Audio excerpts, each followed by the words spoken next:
जय हिंद बच्चों।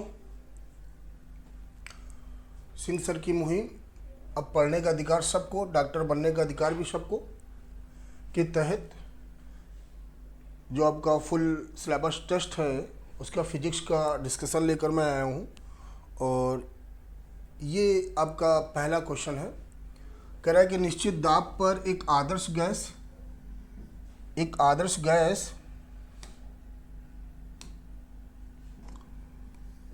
गैस रुद्धोष्णता विस्तारित की जाती है तापमान में परिवर्तन के लिए। जो तापमान में परिवर्तन पर टेम्परेचर और वॉल्यूम में जो रिलेशन दे रखा है वो ये दे रखा है। तो कह रहा है कि Cp अपॉन Cv का मान क्या होगा। Cv अपॉन Cp का मान क्या होगा। तो बेटा ये एडियाबैटिक प्रोसेस है। अगर एडियाबैटिक प्रोसेस होगा, एडियाबैटिक प्रोसेस के लिए हम लोग पाइसन्स लॉ का यूज़ करते हैं। और यहाँ पर आपने पढ़ा होगा Tv की पावर गामा -1 बराबर कांस्टेंट। ये एडियाबैटिक प्रोसेस पे लॉ होता है जब टेम्परेचर और वॉल्यूम में रिलेशन दे रखा हो। किसके बीच में रिलेशन दे रखा हो? टेम्परेचर और वॉल्यूम में। अगर हम कंपेयर करें तो यहाँ से गामा -1 बराबर क्या आएगा? 1/3 आएगा। तो गामा क्या हो जाएगा? 1/3 + 1 और ये आपका बनेगा 4/3। तो बेटा गामा की वैल्यू आ गई आपकी 4/3। और जो बेटा गामा होता है वो Cp/Cv होता है। जो गामा होता है वो Cp/Cv होता है। और ये वैल्यू दे रखी है 4/3। जबकि आपको क्वेश्चन में क्या करना है? Cv/Cv करना है। तो इसको हम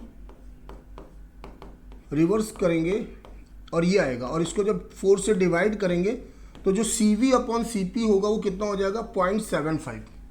0.75। और ऐसा कहाँ पे दिख रहा है आपको? ऑप्शन नंबर 3 पे दिख रहा है। और ये आपका सही होगा, ठीक है ना। तो ये आपका क्वेश्चन नंबर 1 और इसका थर्ड ऑप्शन सही है, तीसरा विकल्प सही है।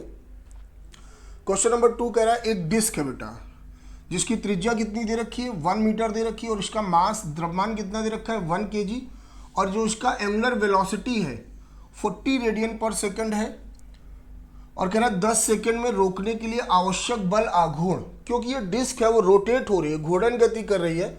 और टाउ बल आघूर्ण के लिए हम लोगों ने फार्मूला पढ़ा है। यहाँ पर जो चीज़ें दे रखी है उस हिसाब से हम लोग लिखने वाले टाउ बराबर I अल्फा। तो सबसे पहले हम देखते हैं I की वैल्यू क्या होगी। डिस्क है बेटा, तो यहाँ पे डिस्क के लिए होता है हाफ mr स्क्वायर। मास बेटा दे रखा है 1 मीटर। अच्छा, मास दे रखा है 1 किलोग्राम और रेडियस दे रखा है 1 मीटर। 1 का स्क्वायर 1 हो गया, तो बेटा ये 0.5 किलोग्राम मीटर स्क्वायर आया। और ध्यान से देखो, अभी अपने को अल्फा निकालना है, अल्फा कोणीय त्वरण निकालना है। तो जो ओमेगा है, ओमेगा बराबर ω0 माइनस अल्फा टी, क्योंकि यहाँ पर धीरे धीरे क्या होगा, जो एंगुलर वेलोसिटी होगी वो डिक्रीज होगी। यहाँ पे रुकना है तो फाइनल आपकी एंगुलर वेलोसिटी क्या हो जाएगी? 0। इनिशियल प्रारंभिक एंगुलर वेलोसिटी क्या दे रखी है? 40 माइनस अल्फा। टाइम कितना दे रखा है बच्चा? 10 दे रखा है। तो यहाँ से अल्फा कितना आएगा? 4 रेडियन पर सेकंड स्क्वायर। और जब ये 4 रेडियन पर सेकंड स्क्वायर आया तो हमें पता है कि जो टॉर्क होता है बल आघूर्ण टाउ बराबर I अल्फा। I की जगह वैल्यू पुट कर दी अपन ने 0.5 और अल्फा दे रखा है 4। और जब मल्टीप्लाई करोगे तो ये आएगा 2 न्यूटन मीटर। और ऐसा कहाँ पे लिखा है? ये आपका दूसरा विकल्प हो गया। कौन सा विकल्प हो गया? दूसरा विकल्प हो गया। तो ये आपको याद रखना है, ये फार्मूला भी याद रखना कि ये डिस्क है तो डिस्क के लिए हाफ mr स्क्वायर होता है। डिस्क के लिए क्या होता है? हाफ mr स्क्वायर होता है। ओके, चलिए अगले क्वेश्चन पे। कह रहा है कि समान द्रव्यमान तथा समान त्रिज्या की वृत्ताकार डिस्क, जो एक बॉडी है वो क्या है? सर्कुलर डिस्क है। और जो दूसरी बॉडी है वो वृत्ताकार वलय। वलय का मतलब रिंग है। वलय का मतलब क्या है? रिंग है। कि परिभ्रमण त्रिज्याओं का अनुपात, मतलब रेडियस ऑफ गायरेशन। परिभ्रमण त्रिज्या का मतलब है रेडियस ऑफ गायरेशन। बेटा एक स्टैंडर्ड फार्मूला हम लोगों ने पढ़ा होगा, I बराबर mk स्क्वायर। और यहाँ पर जो k है वो आपका रेडियस ऑफ गायरेशन है, परिभ्रमण त्रिज्या है। और यहाँ पर सबसे पहले हम देखो I बराबर mk स्क्वायर, और ये आपका डिस्क के लिए हो गया। किसके लिए हो गया? डिस्क के लिए। और बेटा डिस्क के लिए आपने क्या पढ़ा है, हाफ एम आर स्क्वायर। बेटा एम से एम कैंसिल हो गया, तो जो के डिस्क होगा तो डिस्क के लिए हो जाएगा आर अपॉन रूट 2। ये डिस्क के लिए रेडियस ऑफ गायरेशन आया। सेम इसी तरह अपने को रिंग के लिए करना है, और रिंग के लिए होता है एम आर स्क्वायर। तो ये कैंसिल हो जाएगा, तो के रिंग कितना आएगा बच्चा, के रिंग आएगा आपका आर, के रिंग आएगा आपका आर। जब अलग अलग डिस्क और रिंग का रेडियस ऑफ गायरेशन हम लोगों ने निकाल लिया, तो रेशियो निकालना था, तो के डिस्क अपॉन के रिंग, तो ये बेटा होगा r upon root 2 into r. बेटा आर से आर कैंसिल हो गया, और ये आपका फाइनल आंसर होगा 1 अपॉन रूट 2, 1 अपॉन रूट 2। और ऐसा कहाँ दे रखा है, सेकंड ऑप्शन में दे रखा है कि ये आपका सेकंड ऑप्शन होगा कि रेडियस ऑफ गायरेशन का जो रेशियो है वो 1 अपॉन रूट 2 है। ओके, चलिए अगले क्वेश्चन को देखते हैं। कह रहा है विरामावस्था में, मतलब शुरुआत में आपका क्या जो भी ऑब्जेक्ट था, जो भी सिस्टम था, वो कैसा था, रेस्ट पे था। 16 किलोग्राम का एक विस्फोटक था, एक्सप्लोजन था, जो 2 टुकड़ों में क्या हो गया, फट गया, जिनके द्रव्यमान 4 किलोग्राम और 12 किलोग्राम है। 12 किलोग्राम द्रव्यमान का वेग 4 मीटर पर सेकंड है। तो दूसरे द्रव्यमान की गतिज ऊर्जा, तो दूसरे द्रव्यमान की गतिज ऊर्जा, बेटा देखो पहले ये कितना था, 16 किलोग्राम का था, फिर जब ये फटा होगा तो ये 4 kg का हो गया, और जो दूसरा था वो आपका 12 kg का था। ओके बेटा, इसका जो पहले ये रेस्ट पे था ना, जब ये रेस्ट पे था तो इसका वेग क्या हो जाएगा, 0 हो जाएगा। इसका वेग, इसका 12 किलोग्राम का वेग दे रखा है 4 मीटर पर सेकंड।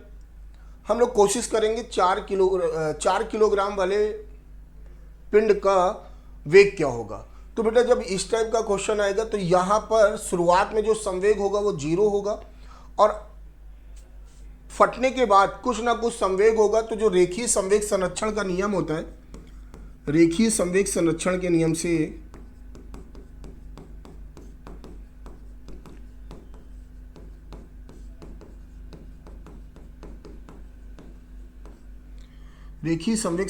नियम से बेटा m इंटू यू बराबर m1v1 प्लस m2v2। विस्फोट होने के पहले का संवेग बराबर विस्फोट होने के बाद का संवेग।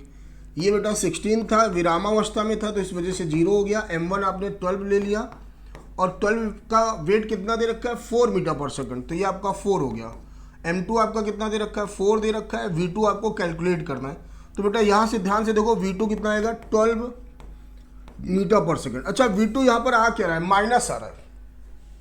माइनस का मतलब है कि जो ये बड़ा जो विस्फोट हुआ है, जो 2 छोटे छोटे पिंड बने, वो एक दूसरे के अपोजिट डायरेक्शन पे मूव कर रहे हैं, वो एक दूसरे के क्या कर रहे हैं, अपोजिट डायरेक्शन पे मूव कर रहे हैं। माइनस का मतलब ये है, कह रहे हैं दूसरे द्रव्यमान की गतिज ऊर्जा। तो दूसरा द्रव्यमान है क्या बेटा, दूसरे द्रव्यमान की गतिज ऊर्जा, तो बेटा दूसरे द्रव्यमान की जब गतिज ऊर्जा निकालोगे तो के बराबर क्या हो जाएगा, हाफ mv स्क्वायर 1/2। बेटा m कितना हो जाएगा, 4, और v आपने क्या निकाला था, 12 स्क्वायर करना है, ये आपका 2 आया। ये 144 होता है, इंटू 2 करोगे तो 288 जूल। और ऐसा कहाँ पे दिख रहा है, ऑप्शन नंबर 2 पे दिख रहा है। तो आई होप आपको ये क्वेश्चन क्लियर हो गया होगा। चलिए फिर अगले क्वेश्चन पे चलते हैं। हाँ, कह रहा है कि त्रिज्या r वाले पृथ्वी के केंद्र से g आपका क्या है, गुरुत्वीय त्वरण है, का मान r पृथ्वी के केंद्र से दूरी को चित्र में दर्शाया गया है। बेटा 2 बातें होती है, पृथ्वी तल से अगर ऊपर जाएंगे या पृथ्वी तल से नीचे जाएंगे तो दोनों स्थितियों पर जो g का मान होता है वो घटता है। जब हम पृथ्वी तल के अंदर जाते हैं, तो g इनसाइड प्रोपोर्शनल टू होता है r, g inside proportional to क्या होता है r। और जब हम बाहर जाते हैं तो g आउटसाइड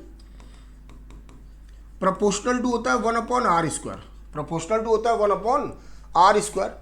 और इस हिसाब से अगर हम देखें तो अंदर के लिए देखो ये आपका एक स्ट्रेट लाइन बनाएगा, ये आपका क्या बनाएगा, स्ट्रेट लाइन। तो यहाँ पर एक स्ट्रेट लाइन दिख रही है ये, और प्रोपोर्शनल 1/r स्क्वायर के हिसाब से ये ग्राफ बन जाएगा। तो फिर आपका कौन सा ग्राफ सही है, 4th ग्राफ सही है। यहाँ पे कौन सा ग्राफ सही है, 4th ग्राफ सही है। ओके, चलिए फिर क्वेश्चन नंबर 6, प्रत्यास्थता का गुण किसके कारण होता है? जो इलास्टिसिटी है वो किसकी वजह से होती है? इलास्टिसिटी है क्या? मतलब अगर हम किसी भी ऑब्जेक्ट पर डिफॉर्मिंग फोर्स विरूपक बल लगाए हैं तो होने वाले चेंज का क्या करती है? अपोज करती है। जैसे डिफॉर्मिंग फोर्स वहाँ से हटाया जाएगा तो जो ऑब्जेक्ट होगा वो अपना साइज और शेप रिगेन करने की कोशिश करता है।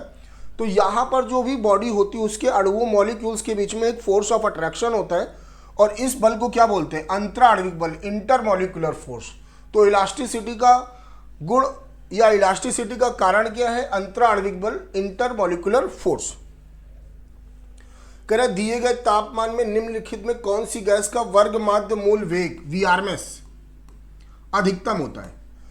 मतलब जितनी भी गैसें हैं सबके लिए तापमान क्या रहेगा? सेम रहेगा। अच्छा, Vrms का फार्मूला हम लोगों ने पढ़ा है √3RT/m, √3RT/m। देखो सभी गैसों के लिए T सेम हो गया, R आपका गैस कांस्टेंट है, तो इस क्वेश्चन में जो कंडीशन दे रखा है उसके हिसाब से Vrms प्रोपोर्शनल टू क्या होगा? 1/√m। m जिसके लिए सबसे कम होगा Vrms उसके लिए सबसे अधिक होगा। और m सबसे कम किसके लिए होता है? हाइड्रोजन गैस के लिए। m सबसे कम किसके लिए होता है? हाइड्रोजन गैस के लिए। तो यहाँ पे वर्ग माध्य मूल वेग सबसे अधिकतम किसके लिए होगा? हाइड्रोजन गैस के लिए। अगर अधिकतम की जगह न्यूनतम पूछता, अधिकतम की जगह क्या पूछता? न्यूनतम पूछता, तो जो वर्ग माध्य जो m है वो सबसे ज़्यादा किसका होता है? कार्बन डाइऑक्साइड का। तो फिर यहाँ पर न्यूनतम पे कौन सा आंसर होता है? Carbon dioxide. लेकिन क्वेश्चन में पूछा गया था अधिकतम, तो अपना आंसर क्या होगा? अपना आंसर होगा हाइड्रोजन। क्वेश्चन नंबर 8, क्यूरी ताप ऐसा ताप होता है जिसके ऊपर, बेटा क्यूरी ताप जो होता है तो क्यूरी ताप अगर किसी मैग्नेटिक सब्सटेंस का टेम्परेचर क्यूरी ताप से ऊपर कर देते हो तो अगर वो फेरोमैग्नेटिक सब्सटेंस है, लौ चुंबकीय पदार्थ है, तो वो अनुचुंबकीय पदार्थ में क्या होता है? बदल जाता है, पैरामैग्नेटिक में बदल जाता है। मतलब एक टेम्परेचर है जिसके ऊपर क्या होगा? अनुचुंबकीय होगा, जिसके नीचे क्या होगा? लौ चुंबकीय होगा। मतलब क्यूरी ताप यहाँ पे अगर हम ऑप्शन पढ़ते हैं तो कह रहा है कि क्यूरी ताप एक ऐसा ताप है जिससे ऊपर लौ चुंबकी से कैसा हो जाता है? अनुचुंबकीय हो जाता है। लौ चुंबकी से कैसा हो जाता है? अनुचुंबकीय हो जाता है। कहाँ पे ऐसा लिखा है? अनुचुंबकीय पदार्थ लौ चुंबकीय हो जाता है? नहीं, ये गलत लिखा है। लौ चुंबकीय पदार्थ प्रतिचुंबकीय जैसा कोई तो कॉन्सेप्ट ही नहीं होता है यहाँ पे। लौ चुंबकीय पदार्थ, अनुचुंबकीय पदार्थ, हाँ यही तो मैं बोल रहा था आपसे कि जो लौ चुंबकीय पदार्थ है वो अनुचुंबकीय। मतलब ये अगर क्यूरी टेम्परेचर है तो इसके नीचे जो मटेरियल होगा वो फेरोमैग्नेटिक लौ चुंबकीय होगा और उसके ऊपर जो मटेरियल होगा वो क्या होगा? अनुचुंबकीय होगा। तो उस हिसाब से यहाँ पे कौन सा ऑप्शन सही है? तीसरा ऑप्शन सही है। क्वेश्चन नंबर 9, सरल आवर्त गणित करता हुआ एक कण जिसका आयाम a है कि कुल ऊर्जा 100 जूल है, माध्य स्थित से 0.707 a की दूरी पर इसकी गतिज ऊर्जा है। बेटा कुल ऊर्जा का फार्मूला होता है 1/2 m omega square a square और ये वैल्यू दे रखी है 100 जूल। ये वैल्यू क्या दे रखी है? 100 जूल दे रखी है। कह रहा है कि गतिज ऊर्जा, बेटा गतिज ऊर्जा का जो फार्मूला होता है 1/2 m omega square a square minus y square, ये होता है। क्योंकि सिंपल हार्मोनिक मोशन पे वेलोसिटी u बराबर होता है omega under root a square minus y square. तो जब u स्क्वायर की वैल्यू रखेंगे तो ये आएगा omega square a square minus y square. यहाँ पे जो y दे रखा है, ध्यान से देखो, ये 1/√2 की वैल्यू होती है। ये किसकी वैल्यू होती है? 1/√2 की। तो जो y दे रखा है वो एक तरह से a/√2 दे रखा है।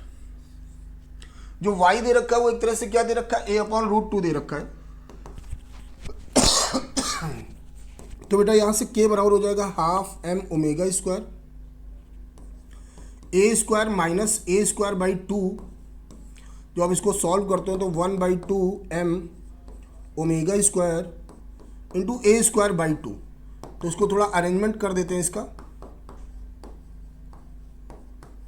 और बेटा इसकी वैल्यू आपको क्वेश्चन में गिवन है, वो कितनी दे रखी? 100 जूल।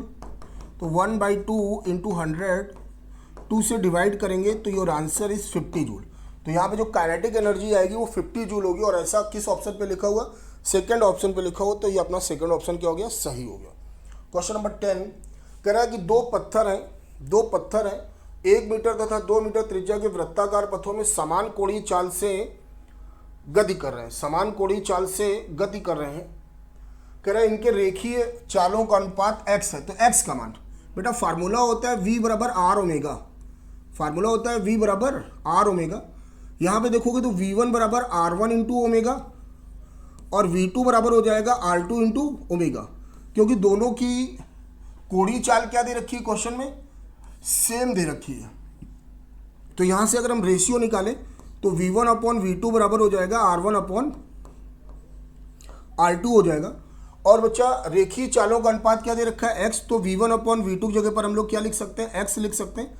r1 क्या दे रखा है 1 मीटर, r2 क्या दे रखा है 2 मीटर, तो x की वैल्यू क्या आ गई 1/2। तो आपका कौन सा ऑप्शन सही होगा, सेकंड ऑप्शन सही होगा। क्वेश्चन नंबर 11 कह रहा है ट्रांसफार्मर के प्राथमिक और द्वितीयक कॉइल में फेरों की संख्या नंबर ऑफ टर्न 50 और 1500 है। कह रहा प्राथमिक कुंडली से संबंधित चुंबकीय फ्लक्स फाई बराबर फाई नॉट प्लस 6 द्वारा व्यक्त होता है, जहां फ्लक्स 5 वेबर में है, समय t सेकंड में है, फाई नॉट एक नियतांक है। द्वितीय कुंडली से प्राप्त वोल्टता होगी। बेटा जो आपका फाई दे रखा है फाई नॉट प्लस 6t दे रखा है और ये भी प्राइमरी कॉइल का है। किसका है, प्राइमरी कॉइल का है। तो जो फैराडे के इलेक्ट्रोमैग्नेटिक इंडक्शन के लॉ है उसके हिसाब से अगर हम मॉड E1 की बात करें तो ये d फाई अपॉन dt होगा, मॉड E1। तो जब इसको हम डिफरेंशिएट करेंगे तो डिफरेंशिएट करने पर ये नियतांक है, तो नियतांक का क्या हो जाएगा 0, यहाँ पर वैल्यू क्या आने वाली 6 आने वाली। ये प्राइमरी कॉइल पर जो इंड्यूस्ड ईएमएफ होगा, जो प्राथमिक कुंडली पर प्रेरित विद्युत वाहक बल होगा, वो कितना दे रखा है 6 दे रखा है। और ट्रांसफार्मर के लिए ये प्राइमरी ट्रांसफार्मर के लिए जो रिलेशन होता है NS अपॉन NP बराबर ES अपॉन EP। S मतलब सेकेंडरी, P मतलब प्राइमरी। बेटा सेकेंडरी पे कितने फेरों की संख्या दे रखी है 1500, प्राइमरी में कितने दे रखी है 50। सेकेंडरी पे आपको निकालना है वोल्टता, ये आपका कितना हो गया 6, ये इससे कैंसिल हो गया, ये 30 आया। तो ES बराबर कितना आ जाएगा 180 वोल्ट। तो सेकेंडरी कॉइल पर जो वोल्टता आएगी वो कितनी आएगी 180 वोल्ट, 180 वोल्ट। तो ये आपका यहाँ पे ऑप्शन नंबर 2 सही हुआ। कौन सा सही हुआ, 2 सही हुआ। अब अगला क्वेश्चन हम लोग देखते हैं। जो अगला क्वेश्चन है कह रहा है कि M चुंबकीय आघूर्ण है, M चुंबकीय आघूर्ण है और B चुंबकीय क्षेत्र है, B चुंबकीय क्षेत्र है। तो बल आघूर्ण, बेटा जो सीधा फार्मूला होता है कि जो बल आघूर्ण होता है टाउ, वो M क्रॉस B होता है, M क्रॉस B होता है। ये सीधे फार्मूला आपको याद रखना है। ऐसा फार्मूला कहाँ लिखा है, थर्ड ऑप्शन पे लिखा है, तो इसका यही सही जवाब होगा। क्वेश्चन नंबर 13 कह रहा है कि माना कि पृथ्वी r त्रिज्या का एक सर्वत्र सम गोला है, पृथ्वी तल से r ऊंचाई पर एक प्लेटफॉर्म है बनाया गया है। इस प्लेटफॉर्म से किसी पिंड का पलायन वेग v/n है, जबकि इसका पृथ्वी तल पर पलायन पृथ्वी तल पर मान कितना है v, कह रहा है n√2 का मान होगा। बेटा देखो यहाँ पर क्या है कि जो आपको बॉडी को पलायन करना है, एस्केप करना है, वो पृथ्वी तल से नहीं करना, पृथ्वी तल से r ऊंचाई पर एक प्लेटफॉर्म बनाया गया है। ओके, तो बेटा यहाँ पर हम लोग कंजर्वेशन ऑफ एनर्जी, ऊर्जा संरक्षण का नियम लगा सकते हैं। तो बेटा ऊर्जा संरक्षण के नियम से हम ये देख लेते हैं कि जो प्लेटफॉर्म बनाया गया है वहां पर उसकी टोटल एनर्जी क्या होगी।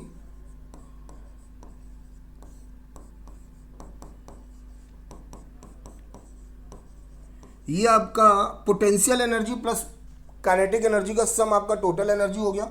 और प्लान करने के लिए इनफाइनाइट पे हम लोगों ने क्या मान लिया, ये 0 मान लिया। अब यहाँ पे हम वैल्यू पुट कर देते हैं। बेटा h का मान क्या दे रखा है, r दे रखा है, तो ये आपका 2r हो जाएगा। और बेटा ve की वैल्यू क्या दे रखी है, ve की वैल्यू दे रखी है v/n। तो बेटा gm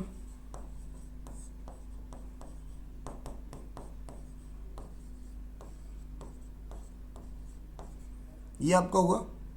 बेटा m से m क्या हो गया, कैंसिल हो गया, 2 से 2 भी कैंसिल हो गया। तो बेटा ध्यान से देखो यहाँ से v/n क्या आया, root g m upon r, ये आ रहा है। बेटा एक बात याद करो कि प्लान वेग का फार्मूला हम लोगों ने क्या पढ़ा था, under root 2 g m upon r, यही तो पढ़ा था।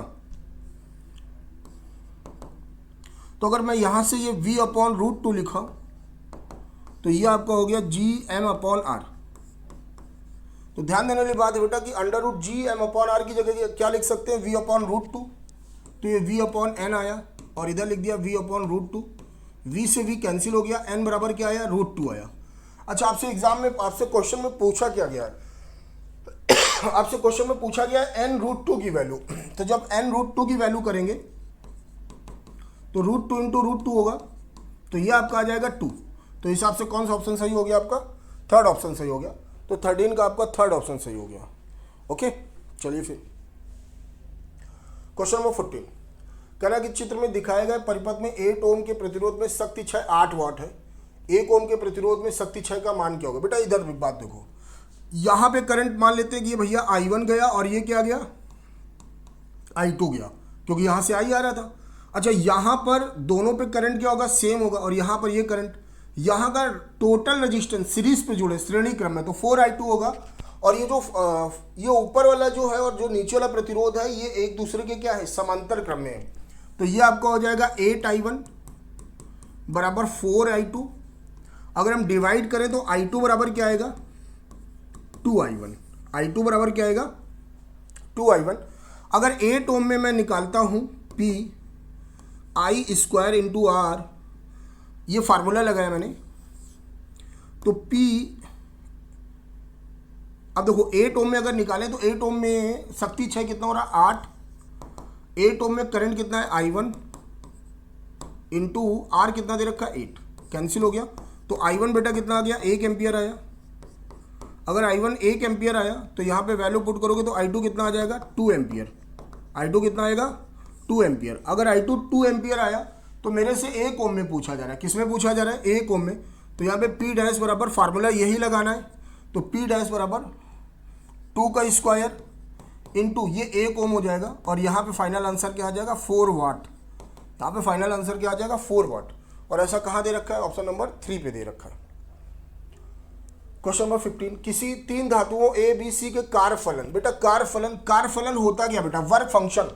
मतलब वर्क फंक्शन का मतलब, कार्यफलन का मतलब ये होता है कि किसी भी मेटालिक सरफेस से, धातु के पृष्ठ से अगर अपने को फोटो इलेक्ट्रॉन या इलेक्ट्रॉन इमिट कराने, इजेक्ट कराने हैं, तो जो मिनिमम एनर्जी रिक्वायर्ड होती है, जो न्यूनतम ऊर्जा जरूरत होती है, उसको हम लोग क्या बोलते हैं, कार्यफलन बोलते हैं। अगर किसी की ऊर्जा कार्यफलन से कम है तो फिर वहाँ पे फोटो इलेक्ट्रिक इफेक्ट आप लोग नहीं देख सकते हैं, वहाँ पे इजेक्शन नहीं होगा। तो एक का ये दे रखा है, फिर 2 इलेक्ट्रॉन वोल्ट, 3.2 इलेक्ट्रॉन वोल्ट दे रखा है। कह रहा है आइंस्टाइन समीकरण के अनुसार पर ये आपका वेवलेंथ दे रखा है 8200, तरंगायत का विकिरण का प्रयोग करने पर फोटो इलेक्ट्रॉनों का उत्सर्जन किस धातु से होगा। तो हम सबसे पहले ये देखते हैं कि जो हम लोग फोटोन इंसिडेंट करा रहे हैं उसकी एनर्जी क्या है। तो E बराबर होता है अपॉन लेमडा, और ये सीधे आपको, वैसे आप फार्मूला लगा सकते हो E बराबर Hc अपॉन लेमडा, E बराबर Hc अपॉन लेमडा, लेकिन आप ये फार्मूला लगाएंगे तो यहां पर जब आप वैल्यू पुट करेंगे, लेमडा कितना दे रखा है, तो जब आप इसको बेटा डिवाइड करेंगे, भी एक बार जा रहा है, फिर कितना, हाँ लगभग 5 बार चला जाएगा।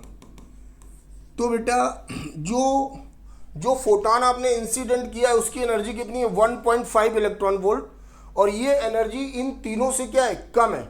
अगर फोटोन की एनर्जी वर्क फंक्शन से कम होती है, ये लाइन ध्यान से सुनना, अगर फोटोन की एनर्जी वर्क फंक्शन से कम होती है तो फिर वहाँ पे फोटो इलेक्ट्रॉन इजेक्ट, उत्सर्जित नहीं होंगे। तो इसका ऑप्शन क्या हो जाएगा, पहला सही हो जाएगा। अगला क्वेश्चन कह रहा है कि निम्न चित्र में दिखाए अनुसार 2 आवेश Q1 और Q2 को परस्पर 60 सेंटीमीटर की दूरी पर रखा है। एक तीसरे आवेश Q2 को 80 सेंटीमीटर के वृत्त के चाप के रास्ते बिंदु C से बिंदु D तक ले जाया जाता है। इस क्रिया में निकाय की स्थितिज ऊर्जा में परिवर्तन Q2/4πε0 K हो तो K का मान होगा। बेटा इसको थोड़ा अंडरलाइन करके इस तरह ऐड कर देते हैं।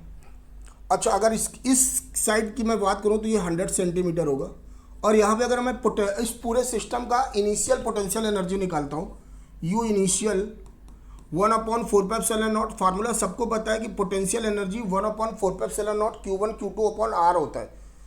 ये आपका पोटेंशियल एनर्जी का फार्मूला है। तो 1/4πε0। बेटा एक अगर ये सिस्टम बन रहा है Q1 Q2, एक सिस्टम बन रहा है Q1 Q3 और एक सिस्टम बन रहा है Q3 Q2। यहाँ की अगर हम बात करें तो Q1 Q2 सेंटीमीटर को मीटर में कन्वर्ट करेंगे तो 0.8 आएगा, प्लस Q1 Q3 और ये आ जाएगा 0.6 और ये आपका हो जाएगा Q2 Q3 और 100 सेंटीमीटर मतलब 1 हो गया। अब उसने बोला है कि भैया इसको इस तरह ले आते हैं, इसको इस तरह ले आते हैं, मतलब अब कहानी कुछ ऐसी है। अब कहानी कुछ ऐसी है,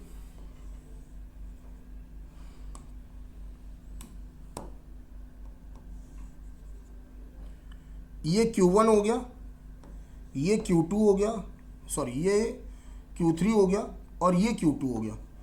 ये 60 सेंटीमीटर दे रखा है और ये टोटल 80 होगा क्योंकि रेडियस आपका 80 सेंटीमीटर है। तो ये यहाँ से यहाँ तक क्या हो जाएगा 20 सेंटीमीटर और ये आपका हो गया टोटल 80 सेंटीमीटर।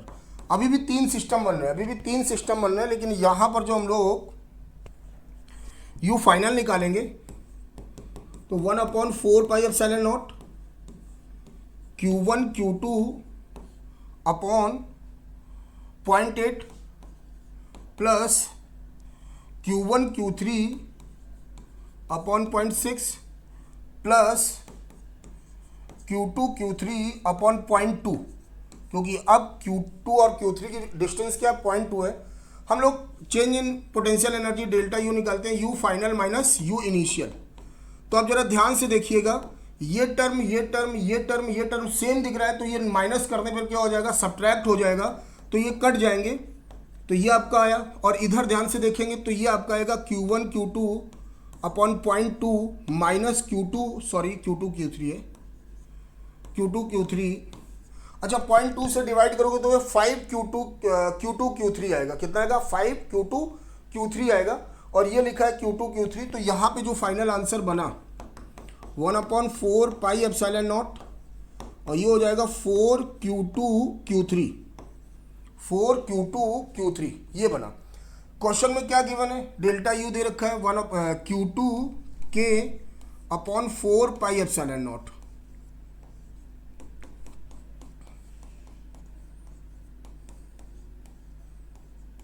अगर हम बात करें तो ये इससे कैंसिल होगा, Q2 से Q2 कैंसिल हो जाएगा और K की वैल्यू क्या आ जाएगी, K की वैल्यू वहाँ से मिल जाएगी 4Q3। क्या मिल जाएगी 4Q3। तो ऐसा कहाँ पे लिखा है, फोर्थ ऑप्शन पे लिखा है। तो क्वेश्चन नंबर 16 का कौन सा ऑप्शन सही है, फोर्थ ऑप्शन सही है।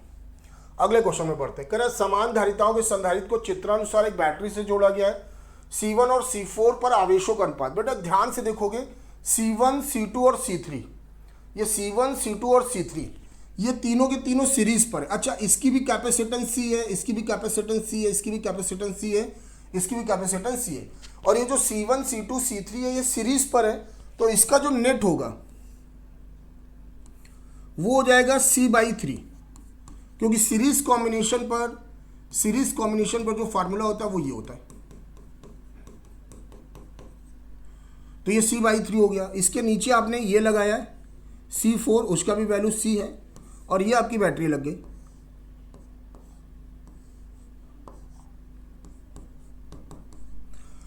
बेटा जब पैरेलल कॉम्बिनेशन होता है, समांतर क्रम होता है, तो कैपेसिटर की प्लेट्स के बीच का पोटेंशियल डिफरेंस क्या होता है, सेम होता है।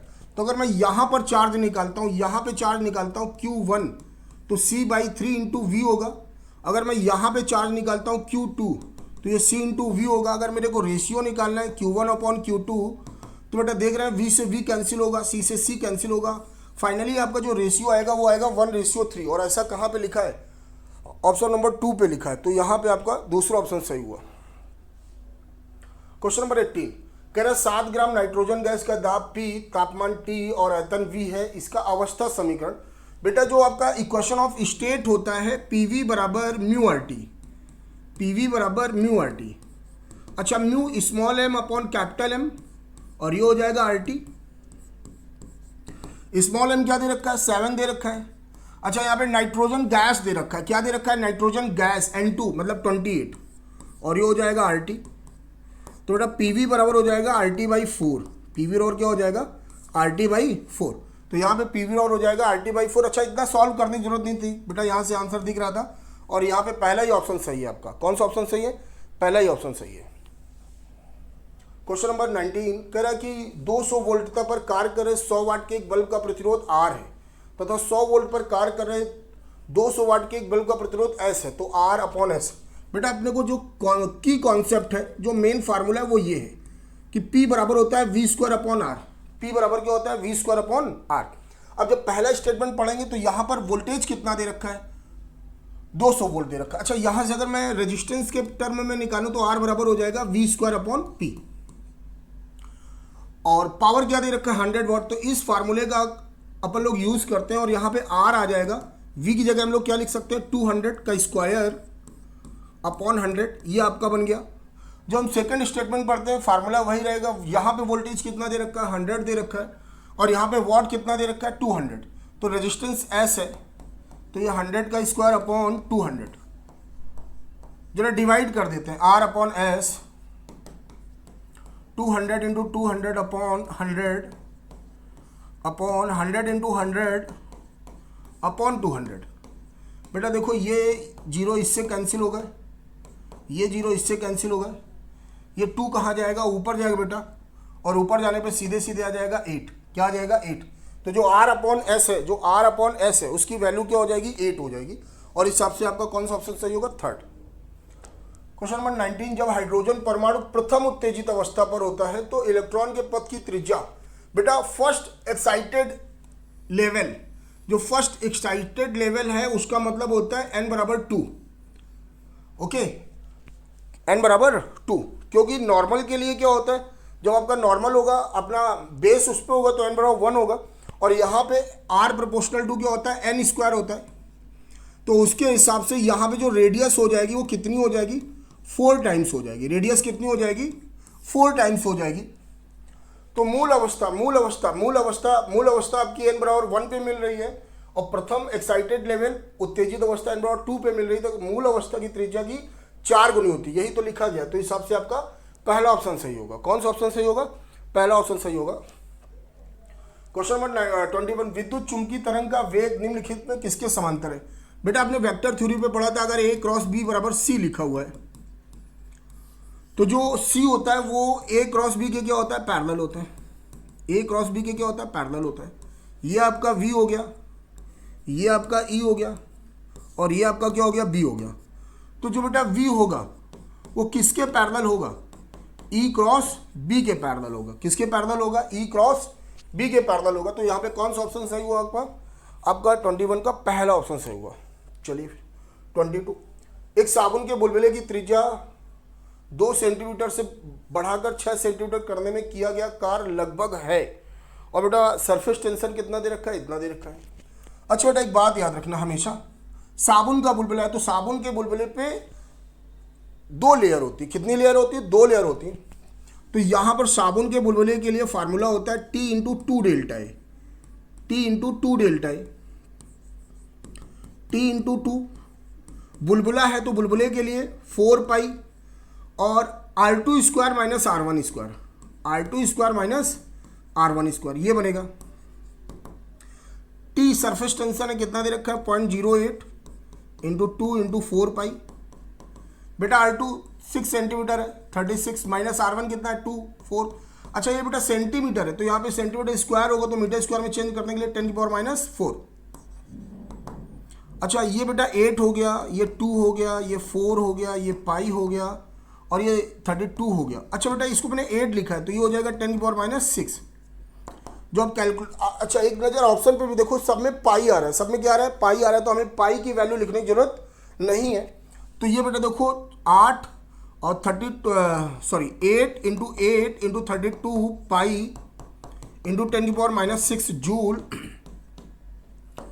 8 इंटू 16 25 इंटू 10 की power minus 6 joule, 48 44 20 pi into 10 की पावर माइनस 6 जूल।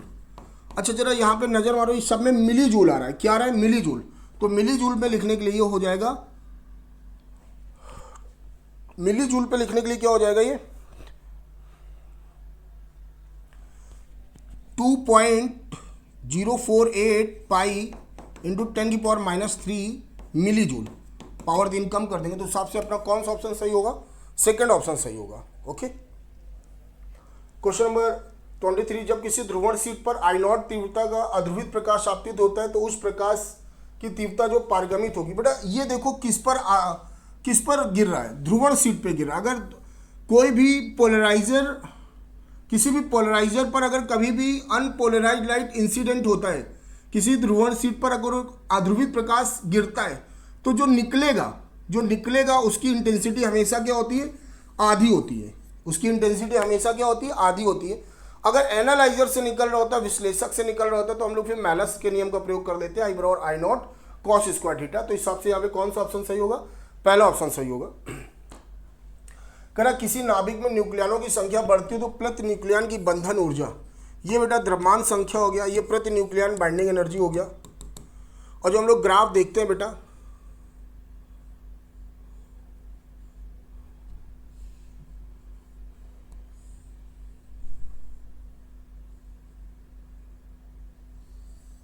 कुछ ऐसा ग्राफ आता, मतलब पहले आपकी बाइंडिंग एनर्जी लगातार क्या हो रही होगी, बढ़ रही होगी, फिर क्या होगी, घटेगी। तो हिसाब से कौन सा ऑप्शन सही है आपका, फोर्थ ऑप्शन सही है। ये आप ग्राफ देखिएगा तो यहाँ पे द्रव्यमान संख्या बढ़ने पे पहले क्या होता है, बढ़ता है, फिर बाद में क्या होता है, घटता है। क्वेश्चन नंबर 25 कह रहा है कि कॉलम फर्स्ट और कॉलम सेकंड को सुमेलित करिए। तो यहाँ पर इलेक्ट्रॉन की स्थिति है और यहाँ पे H परमाणु के लिए गतिज ऊर्जा है। तो बेटा आपने फार्मूला पढ़ा होगा, इलेक्ट्रॉन वोल्ट। अगर मूल अवस्था की बात करें तो मूल अवस्था मतलब n बराबर 1 रखेंगे तो 13.6 आ गया। तो मतलब A के लिए तो बेटा 1 ही बना। अगर प्रथम उत्तेजित अवस्था की बात करें तो प्रथम उत्तेजित अवस्था का मतलब n बराबर 2 होता है। जब 2 बराबर रखोगे तो 2 का स्क्वायर क्या हो गया, 4 से डिवाइड करोगे तो कितना हो जाएगा, 3.4। तो ये 3.4 कहाँ लिखा है, फोर्थ ऑप्शन पे लिखा है। जब सी नंबर देखते हैं द्वितीय उत्तेजित अवस्था, तो n बराबर कितना रखोगे, 3 रखोगे। 3 से डिवाइड करोगे, 3 का स्क्वायर होता है 9, 9 से डिवाइड करने पर आता है 1.51 लिखा है ये आपका। तो ये 3 नंबर पे आएगा। जब हम डी देखते हैं कहता है तृतीय उत्तेजित अवस्था, तृतीय का मतलब n बराबर क्या हो गया, 4 हो गया। और 4 का स्क्वायर 16 से डिवाइड करोगे तो 0.85 आता है। कितना आता है, 0.85। तो ये आपका सेकंड हो गया। तो ये देखते हैं ये ऐसा कॉम्बिनेशन बन कर रहा है। तो A बराबर 1, B बराबर 4, C बराबर 3, D बराबर 2। और हिसाब से आपका क्या हो गया, आपका ऑप्शन नंबर फर्स्ट सही है। आपका ऑप्शन नंबर फर्स्ट सही हो। तो आई होप 1 से 25 तक जो मैंने आपको सोल्यूशन दिया तो आपका कुछ कॉन्सेप्ट क्लियर हुआ होगा। और इसके बाद आपके जो अगले क्वेश्चन हैं उनका डिस्कशन नीरज सर कराएंगे। ओके, तो नीरज सर के साथ बने रहिएगा अगले क्वेश्चन के लिए। नमस्कार, आदाब, सत श्री अकाल। आपका स्वागत है इंडिया के number 1 institute Newlight institute private limited में आपका स्वागत है। ठीक है, अब हम लोग बात करेंगे FST का जो टेस्ट बेटा आपका चल रहा है, उसका पेपर जो टेस्ट आपका हो चुका है। ठीक है, और पेपर को हम लोग क्या करने हैं, डिस्कस करने जा रहे हैं। ठीक है, तो आप लोग अभी से ही होल सिलेबस का टेस्ट दीजिए, जिससे आपका कॉन्फिडेंस लेवल मई तक जाते जाते बहुत ज़्यादा क्या हो जाएगा, बूस्टअप हो जाएगा। ठीक है, स्टार्ट करते हैं। क्वेश्चन नंबर 26 की अगर हम बात करें तो क्वेश्चन नंबर 26 में बेटा आपसे कहा जा रहा है, यदि A = 3i + AJ + 2 के तथा B = 2i + BJ + 4 के एक दूसरे के लंबवत है तब 4AB का मान ज्ञात करिए। बेटा दोनों जो फोर्स जो एक दूसरे के बोलो क्या है, परपेंडिकुलर है। ठीक है, दोनों फोर्स जो हैं एक दूसरे के क्या है, परपेंडिकुलर है। इसका मतलब ये होता है कि मान लो ये वेक्टर A है और ये वेक्टर बेटा क्या है, B है। दोनों का डॉट करते हैं तो ये होता है, जब दोनों का हम डॉट करेंगे तो यहाँ से मुझे मिलेगा AB क्या मिलेगा, cos थीटा। ठीक है, ये जो थीटा होता है दोनों वेक्टर के बीच का क्या होता है, एंगल होता है। जो थीटा होता है दोनों वेक्टर के बीच का क्या होता है, एंगल होता है। अब यार एक दूसरे के लंबवत हैं, परपेंडिकुलर हैं, तो थीटा की वैल्यू बेटा क्या हो जाएगा, 90 हो जाएगा। तो यहाँ से जब आप करोगे AB cos 90, तो यहाँ से आपके cos 90 की वैल्यू बेटा क्या हो जाएगी, 0 हो जाएगी। आपके cos 90 की वैल्यू क्या हो जाएगी, 0।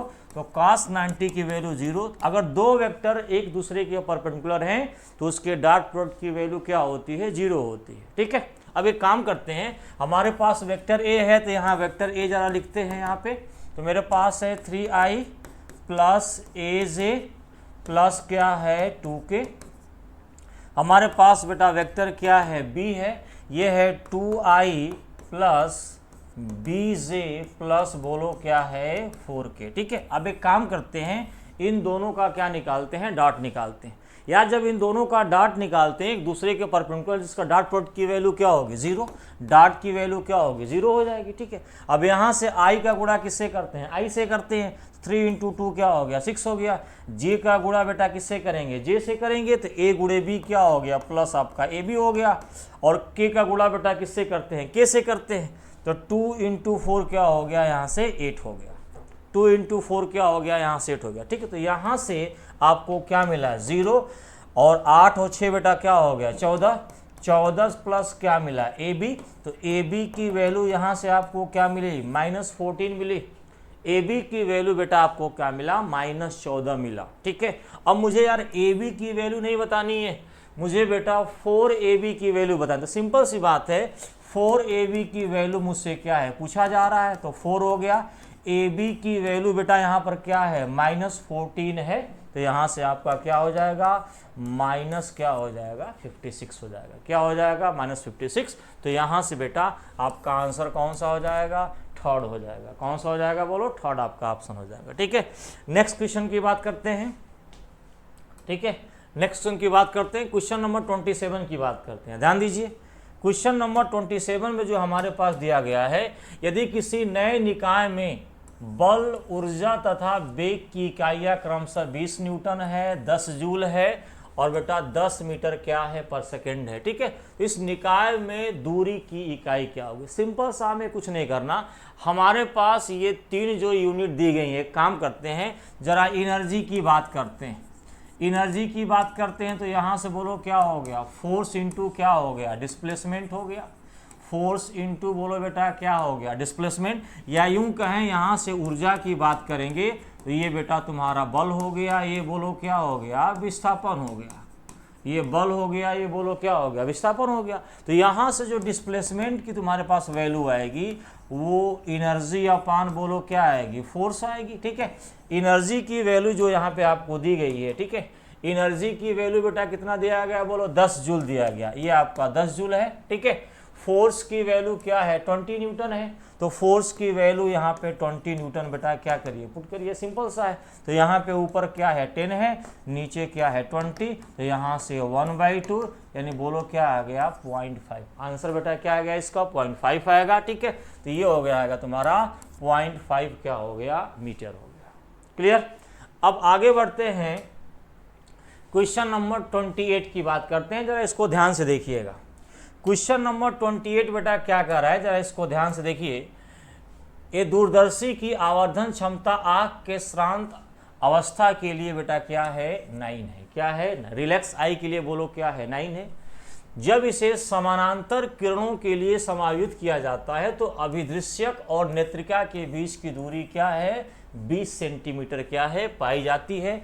लेंसों की फोकल लंबाई, जो 2 लेंस लिए गए हैं उनकी बेटा आपको फोकल लंबाई क्या है, फोकल लेंथ आपको क्या करना है बताना है। ठीक है, तो यहाँ से बेटा आपको कुछ नहीं करना, 2 इक्वेशन बनेंगे, आपको 2 इक्वेशन पे काम करना है। ठीक है, एक मैग्निफिकेशन की बात करें, F0 अपन क्या होता है F ही होता है, और ये वैल्यू बेटा 9 है, तो यहाँ से F0 अपन बोलो क्या होगा F ही हो गया। ठीक है, तो यहाँ से आपको F0 की वैल्यू क्या मिल गई 9F।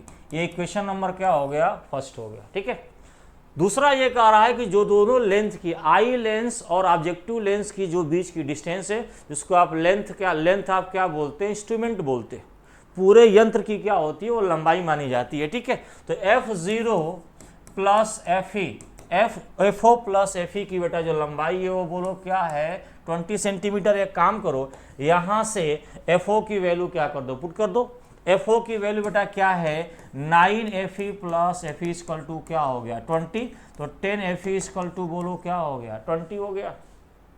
तो यहाँ से आपको FE जो वैल्यू आएगी यहाँ से कितना हो गया 2, ये 2 सेंटीमीटर जो हो गया बेटा आई पीस का जो फोकल लेंथ है उसकी लंबाई बोलो कितनी हो गई 2 सेंटीमीटर हो गई। ठीक है, अब यहाँ से FO की वैल्यू क्या करना है, निकालना है। ठीक है, अब आपको यहाँ से कुछ नहीं करना है, सिंपल सा किसी भी इक्वेशन में, इसी इक्वेशन में देख लो, इसी इक्वेशन में आ जाओ। यहाँ पे F0 plus F equal to बेटा क्या है 20 है। ठीक है, F0 प्लस F की वैल्यू बेटा कितना है 2 रख दो, इसकी वैल्यू 2 रख के सॉल्व कर दो, इक्वल टू 20। तो यहाँ से FO की वैल्यू क्या हो जाएगी 20 माइनस 2, ये बोलो क्या आ गया 18 सेंटीमीटर। ठीक है, तो आई पीस का जो फोकल लेंथ है उसकी वैल्यू बेटा क्या होगी 2 सेंटीमीटर, और जो ऑब्जेक्टिव लेंस का फोकल लेंथ है उसकी वैल्यू बेटा क्या होगी बोलो 18 सेंटीमीटर क्या होगी उसकी वैल्यू होगी। आंसर देखिए आपका फर्स्ट है 2 सेंटीमीटर 18 सेंटीमीटर, ये बेटा आपका क्या हो गया आंसर हो गया। ठीक है, ये क्वेश्चन बेटा बहुत ही कॉमन है और लगभग आपसे पूछा ही जाता है, तो आप इसको तैयार कर लीजिए। ठीक है, नेक्स्ट क्वेश्चन की बात करते हैं। क्वेश्चन नंबर 29 देखिए जरा ध्यान से। एक आवेशित कण किसी एक समान चुंबकीय क्षेत्र, किसी मैग्नेटिक फील्ड में वृत्ताकार मतलब सर्कुलर पाथ पे जा रहा है, में वृत्ताकार मार्ग पर घूम रहा है। वृत्ताकार मार्ग की त्रिज्या r है, उसका रेडियस बेटा कैपिटल R दिया गया है। जब कण की ऊर्जा 4 गुनी कर दी जाती है तब इसकी नई त्रिज्या, काइनेटिक एनर्जी को बेटा 4 टाइम्स कर दिया जाता है, तो उसकी नई त्रिज्या क्या होगी, नई रेडियस क्या होगी, आपसे पूछा जा रहा है। बहुत ही कॉमन फार्मूला आपको याद होगा, R इक्वल टू √2mk अपान बोलो क्या हो गया QB। ये बेटा बहुत कॉमन फार्मूला है, आपसे पूछा जाएगा। यार ये बताओ आवेशित कण तो बेटा वही है, आवेशित कण अगर वही है यानी मास बोलो क्या रहेगा सेम रहेगा, चार्ज बोलो बेटा क्या रहेगा सेम रहेगा, मैग्नेटिक फील्ड भी बोलो क्या रहेगी सेम रहेगी। यानी टोटली यहाँ पे आपकी जो रेडियस है वो प्रोपोर्शनल टू बोलो क्या हो जाएगी, काइनेटिक एनर्जी या गतिज ऊर्जा के बेटा क्या हो जाएगी प्रोपोर्शनल हो जाएगी। तो यहाँ से आप कुछ मत करो, R1 अपान R2 कर दो, यहाँ से √K1 अपान क्या कर दो K2 कर दो। गतिज ऊर्जा को बेटा 4 टाइम्स 4 गुना क्या है किया गया है, तो यहाँ से ये अगर आपका K है तो ये बोलो बेटा क्या हो जाएगा 4K हो जाएगा। तो R1 अपान R2 यहाँ से √K अपान बोलो क्या हो गया 4K। तो यहाँ से सिंपल सी बात है, यहाँ से जब आप करोगे तो R1 की वैल्यू को क्या मान लो R मान लो, तो R अपान R2 की वैल्यू √ बोलो क्या है 1/4, तो R अपान R2 की वैल्यू क्या है बेटा 1/2 हो गया। तो यहाँ से R2 की वैल्यू क्या हो जाएगी 2 टाइम्स हो जाएगी, क्या हो जाएगी 2 टाइम्स। तो अब जो रेडियस होगा वो बोलो क्या हो जाएगा डबल हो जाएगा 2 टाइम्स हो जाएगा। ठीक है, तो बहुत सिंपल सा है, कुछ नहीं। काइनेटिक एनर्जी 4 टाइम्स, तो ऐसे भी कर सकते हो 4 का रूट क्या हो जाएगा 2 हो जाएगा। ठीक है, प्रोपोर्शनल है, जब काइनेटिक एनर्जी 4 टाइम्स तो 2 हो गया, तो रेडियस भी बोलो क्या हो जाएगी तुम्हारे पास यहाँ से। ठीक है, ये काइनेटिक एनर्जी 1/2 तो ये भी 1/2, यहाँ से K 4K 1/2, तो R2 की वैल्यू क्या हो गया 2 टाइम्स हो जाएगा, कर लोगे। ठीक है, नेक्स्ट क्वेश्चन की बात करते हैं। क्वेश्चन नंबर 30 देखिए क्या कह रहा है आपसे। क्वेश्चन नंबर 30 बेटा आपसे का ध्यान दीजिए। ए ब्लॉक 60 डिग्री कोण के चिकने नत तल के सापेक्ष समान कोण के खुरदरे नत तल पर फिसलने में 3 गुना समय लेता है, तो नत तल का घर्षण गुणांक कोफिशिएंट ऑफ फ्रिक्शन बेटा आपसे क्या है पूछा जा रहा है। ठीक है, एक काम करते हैं, यह सिंपल सी बात है, ये मान लो 60 डिग्री पे है, ध्यान देना, और ये बेटा क्या है रफ है, और ये भी बोलो क्या है 60 डिग्री पे, ये बोलो क्या है स्मूथ है। तो ऑब्वियस सी बात है यहाँ नीचे आने में टाइम क्या लगेगा लेस टाइम लगेगा, इस रफ सरफेस पे आने में टाइम बेटा क्या लगेगा यहाँ पे मोर टाइम लगेगा। तो ये कह रहा है कि अगर यहाँ आपको टाइम t लग रहा है तो यहाँ पे टाइम बेटा क्या है 3t लगेगा, यानी यहाँ पे टाइम क्या होगा 3 गुना। तो क्वेश्चन में कोई डाउट नहीं है कौन किसका 3 गुना, यार ऑब्वियस सी बात है आपको किसी फ्रिक्शन पे चलने के लिए कहा जाएगा तो बेटा समय क्या लोगे ज़्यादा लोगे, तो ऑब्वियस 3 गुना टाइम क्या होगी ये होगी, इसका स्मूथ में समय क्या लगेगा कम, तो ये t हो गया, ये बोलो क्या हो गया 3t हो गया। ठीक है, अब दिक्कत यहाँ पे ये है कि ये आपसे पूछ रहा है कि म्यू की वैल्यू क्या होगी। अब इस क्वेश्चन को कैसे सॉल्व करेंगे, ध्यान से देखिए। यहाँ पे अगर हम बात करें, अगर मैं सबसे पहले यहाँ पे देखो इनक्लाइन प्लेन रफ की बात कर ले रहा हूँ। ठीक है, यहाँ पे मान लीजिए यहाँ पे कोई बेटा मास क्या है m है, mg बोलो क्या लगेगा नीचे। बेटा ये थीटा, तो ये भी बोलो क्या हो जाएगा, थीटा हो जाएगा। ठीक है, अब mg को ब्रेक करो, जिससे थीटा उधर क्या हो गया, cos theta, mg cos theta, उसके परपेंडिकुलर बोलो बेटा क्या हो गया, mg बोलो क्या हो गया, साइन थीटा हो गया। ऊपर बोलो क्या लगेगा, नॉर्मल रिएक्शन फोर्स लगेगा, और जब सरकेगा नीचे तो फ्रिक्शनल फोर्स बोलो क्या लगेगा, ऊपर लगेगा। अब यार फ्रिक्शनल फोर्स की कितनी वैल्यू होगी आपको क्या करना है, निकालना है। तो सिंपली यहाँ से n की वैल्यू बोलो क्या हो गया, mg क्या हो गया, cos थीटा। फ्रिक्शनल फोर्स की वैल्यू बेटा म्यू एस इंटू क्या होता है, n होता है। n की वैल्यू यहाँ से पुट करिए, तो यहाँ से क्या हो गया, म्यू एस, n की वैल्यू बेटा क्या हो गया, दिस इज mg क्या हो गया, cos थीटा। ये फ्रिक्शन फोर्स है जो ऊपर की तरफ क्या है लगेगा। यहाँ से फ्रिक्शन फोर्स की जब आप वैल्यू की बात करेंगे तो फ्रिक्शन फोर्स की वैल्यू क्या हो जाएगी, म्यू एस mg बोलो क्या होगा, cos थीटा। ठीक, और मोशन कर रहा है यहाँ पे, ध्यान देना, यहाँ पे मोशन कर रहा है तो म्यू एस को क्या मान लो, म्यू के मान लो, सिंपल सी बात है। मोशन ना करता तो म्यू एस मानते, मोशन कर रहा है तो क्या मान लो, म्यू के मान लो। ठीक है, तो यहाँ से आपका क्या हो गया, म्यू के mg क्या हो गया, cos थीटा। तो कहने का मतलब ये है यार कि यहाँ पे मान लो कोई ब्लॉक है, नीचे की तरफ फोर्स बोलो क्या है, mg क्या है, साइन थीटा। ऊपर की तरफ जो फ्रिक्शन फोर्स लगेगा दिस इज म्यू के mg बोलो क्या लगेगा, cos थीटा लगेगा। म्यू के mg बोलो क्या लगेगा, cos थीटा। ऑब्वियस सी बात है, ब्लॉक कहाँ जा रहा है, नीचे जा रहा है। यार नीचे जा रहा है तो बेटा ये वाला फोर्स क्या होगा, ज़्यादा, और ऑब्वियस सी बात है ये वाला फोर्स क्या होगा, कम होगा। नेट फोर्स क्या होगा, नीचे की तरफ। तो सिंपल सी बात है, यहाँ पे नेट डाउनवर्ड फोर्स बेटा निकालोगे यहाँ पे। ठीक है, तो यहाँ पे नेट जब डाउनवर्ड फोर्स निकालेंगे आप, नेट डाउनवर्ड फोर्स निकालेंगे तो उसकी वैल्यू ऑब्वियस सी बात है क्या होगा, mg साइन थीटा माइनस बोलो क्या होगा, म्यू के mg बोलो क्या होगा, cos थीटा। ये नेट डाउनवर्ड फोर्स है। और जब नेट एक्सेलरेशन निकालना होता है तो नेट फोर्स में मास से क्या करना होता है, डिवाइड करना होता है। तो ये आपके पास जो नेट फोर्स है mg sign theta minus mu के mg बोलो क्या है, cos थीटा। उसको बेटा मास से क्या करिए, डिवाइड करिए, तो मास से मास ये क्या हो जाएगा, कैंसिल हो जाएगा। यहाँ से जो नेट डाउनवर्ड एक्सेलरेशन आएगा है ना, उसकी वैल्यू आप देखिए कितना होगा, this will be g sine theta minus mu k g बोलो क्या होगा, cos थीटा। मुझे ऐसा लगता है ये चीज़ आपको पहले से आनी चाहिए। एग्ज़ाम में इतना करेंगे तो इतना करने के लिए बेटा टाइम नहीं होता, मैंने आपको बता जरूर दिया है, लेकिन आपको नेट डाउनवर्ड एक्सेलरेशन नीचे कितना से जाएगा ये आपको पहले से याद होना चाहिए। अगर याद नहीं भी है तो कोई बात नहीं, आप इसको क्या करेंगे, निकाल लेंगे। यार अब सिंपल सी बात है, यहाँ ये देखो, अब जरा क्वेश्चन पे हम आते हैं। नेट एक्सेलरेशन से बेटा क्या है, नीचे आएगा। किस केस में, रफ केस में। ये किस केस में है, रफ केस में। रफ केस में अगर मान लो हमारी सरफेस बेटा क्या है, स्मूथ है, एक केस में रफ है, उसी सरफेस को क्या बनाया गया है, स्मूथ बनाया गया है। या जब उसी सरफेस को बेटा जब स्मूथ बनाया जाएगा तो सिंपल है, यहाँ से ये तुम्हारा क्या होगा, mg बोलो क्या होगा, cos थीटा। ये तुम्हारा mg बोलो बेटा क्या होगा, साइन थीटा। ऊपर बोलो क्या होगा, ये नेट डाउनवर्ड फोर्स क्या होगा, mg साइन थीटा। तो नेट डाउनवर्ड एक्सेलरेशन की वैल्यू बोलो क्या हो जाएगी, g साइन थीटा। जब रफ होगा तो इतने एक्सेलरेशन से बेटा क्या होगा, नीचे आएगा, और जब स्मूथ होगा तो g साइन थीटा से क्या आएगा, नीचे आएगा। ये चीज़ें आपको क्या है, क्लियर है। अब जरा टाइम की बात कर लेते हैं। दोनों केस में लेंथ बेटा क्या है, सेम है। प्लेन इंक्लाइन बेटा वही है, तो दोनों केस में लेंथ की वैल्यू बोलो क्या है, सेम है। तो यहाँ से s equal to u t plus क्या होगा, हाफ ए टी स्क्वायर। दोनों में लेंथ की वैल्यू बेटा क्या है, सेम है।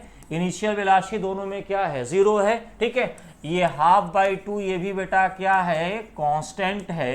यानी यहाँ से a t square equal to क्या हो गया, कांस्टेंट हो गया। A t square equal to constant हो गया। यार ए टी कहो चाहे जी टी कहो, ए टी कहो चाहे जी टी कहो बेटा, ये आपका क्या हो गया, बोलो कांस्टेंट हो गया। सिंपल सी बात है। ठीक है, एक्सेलरेशन ग्रेविटी है तो क्या होगा, जी की बात करेंगे। अब इसमें आपको रिलेशन निकालना है, कुछ नहीं करना। तो फाइनली आप यहाँ से इस कंडीशन पे पहुंचे कि सर ये देखो, यहाँ से g t square equal to constant हो गया, तो यहाँ से टी स्क्वायर प्रोपोर्शनल टू 1 क्या हो गया, जी हो गया। टी स्क्वायर प्रोपोर्शनल टू क्या हो गया, 1/g हो गया, ठीक है। तो यहाँ से अब इसको करो तो t प्रोपोर्शनल टू 1 क्या हो गया, √g, यानी T1 अपान T2 की बात करेंगे तो ये अंडर रूट बोलो क्या होगा, G2 अपान बोलो क्या होगा, G1। एक काम करते हैं, स्मूथ सरफेस को 1 मानते हैं और रफ सरफेस को क्या मानते हैं, 2 मानते हैं। तो स्मूथ सरफेस को 1 माना तो टाइम कितना लगा, t लगा। रफ T2 को रफ माना तो टाइम क्या लगा, 3t लगा, ठीक है। यानी 1 हमारा क्या है, रफ है, तो रफ के लिए एक्सेलरेशन की वैल्यू क्या होगी, बोलो g sine theta. g sine theta बोलो बेटा क्या है, रफ के लिए एक्सेलरेशन की वैल्यू 1 वाला, चलिए स्मूथ के लिए जी साइन थीटा, और 2 वाला रफ है तो यहाँ पे इसकी जो वैल्यू हो जाएगी तुम्हारे पास वो बोलो क्या है, जी sine theta minus mu k g बोलो क्या है, कॉस थीटा, ये हो गया, ठीक है। अब बस हम लोग इसी को क्या कर देंगे, सॉल्व कर देंगे। तो या तो पहले से आपको फार्मूला याद हो, अगर आपको बेटा पहले से फार्मूला याद नहीं है तो कोई बात नहीं, एग्जाम में आपका आंसर आएगा, आप एग्जाम में क्वेश्चन छोड़ के नहीं आएंगे, ठीक है। आइए, तो यहाँ से हम जब आगे बढ़ते हैं तो सर ये टी हो गया तुम्हारा, ये बोलो बेटा क्या हो गया, 3t, है ना। ऊपर आपका गया यहाँ पे जी कॉमन ले लीजिए,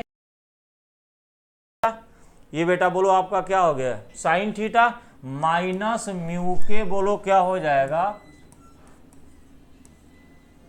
यहां से t अपन क्या हो गया, 3t, और ये आपका ऊपर वाला बोलो हमने क्या माना, रफ माना है, तो जी को कॉमन ले लीजिए, तो यहां से साइन थीटा और यहां से म्यू के बोलो क्या हो गया, कॉस थीटा, ठीक है। अब यहां पे नीचे बोलो क्या है, जी बोलो क्या है, साइन थीटा, तो बेटा जी से जी क्या हो गया, कैंसिल, ये भी क्या हो गया, कैंसिल, ठीक है। यहां से 1/3 इक्वल टू, जरा ध्यान देना, वहां से एक काम करते हैं, थीटा की वैल्यू 60 है, जरा 60 को पुट कर लेते हैं, तो यहां बेटा आपका बोलो क्या हो गया, साइन 60 माइनस म्यू के, यहां भी बोलो तुम्हारा क्या हो गया, कॉस 60, और नीचे बोलो बेटा क्या हो गया, साइन 60।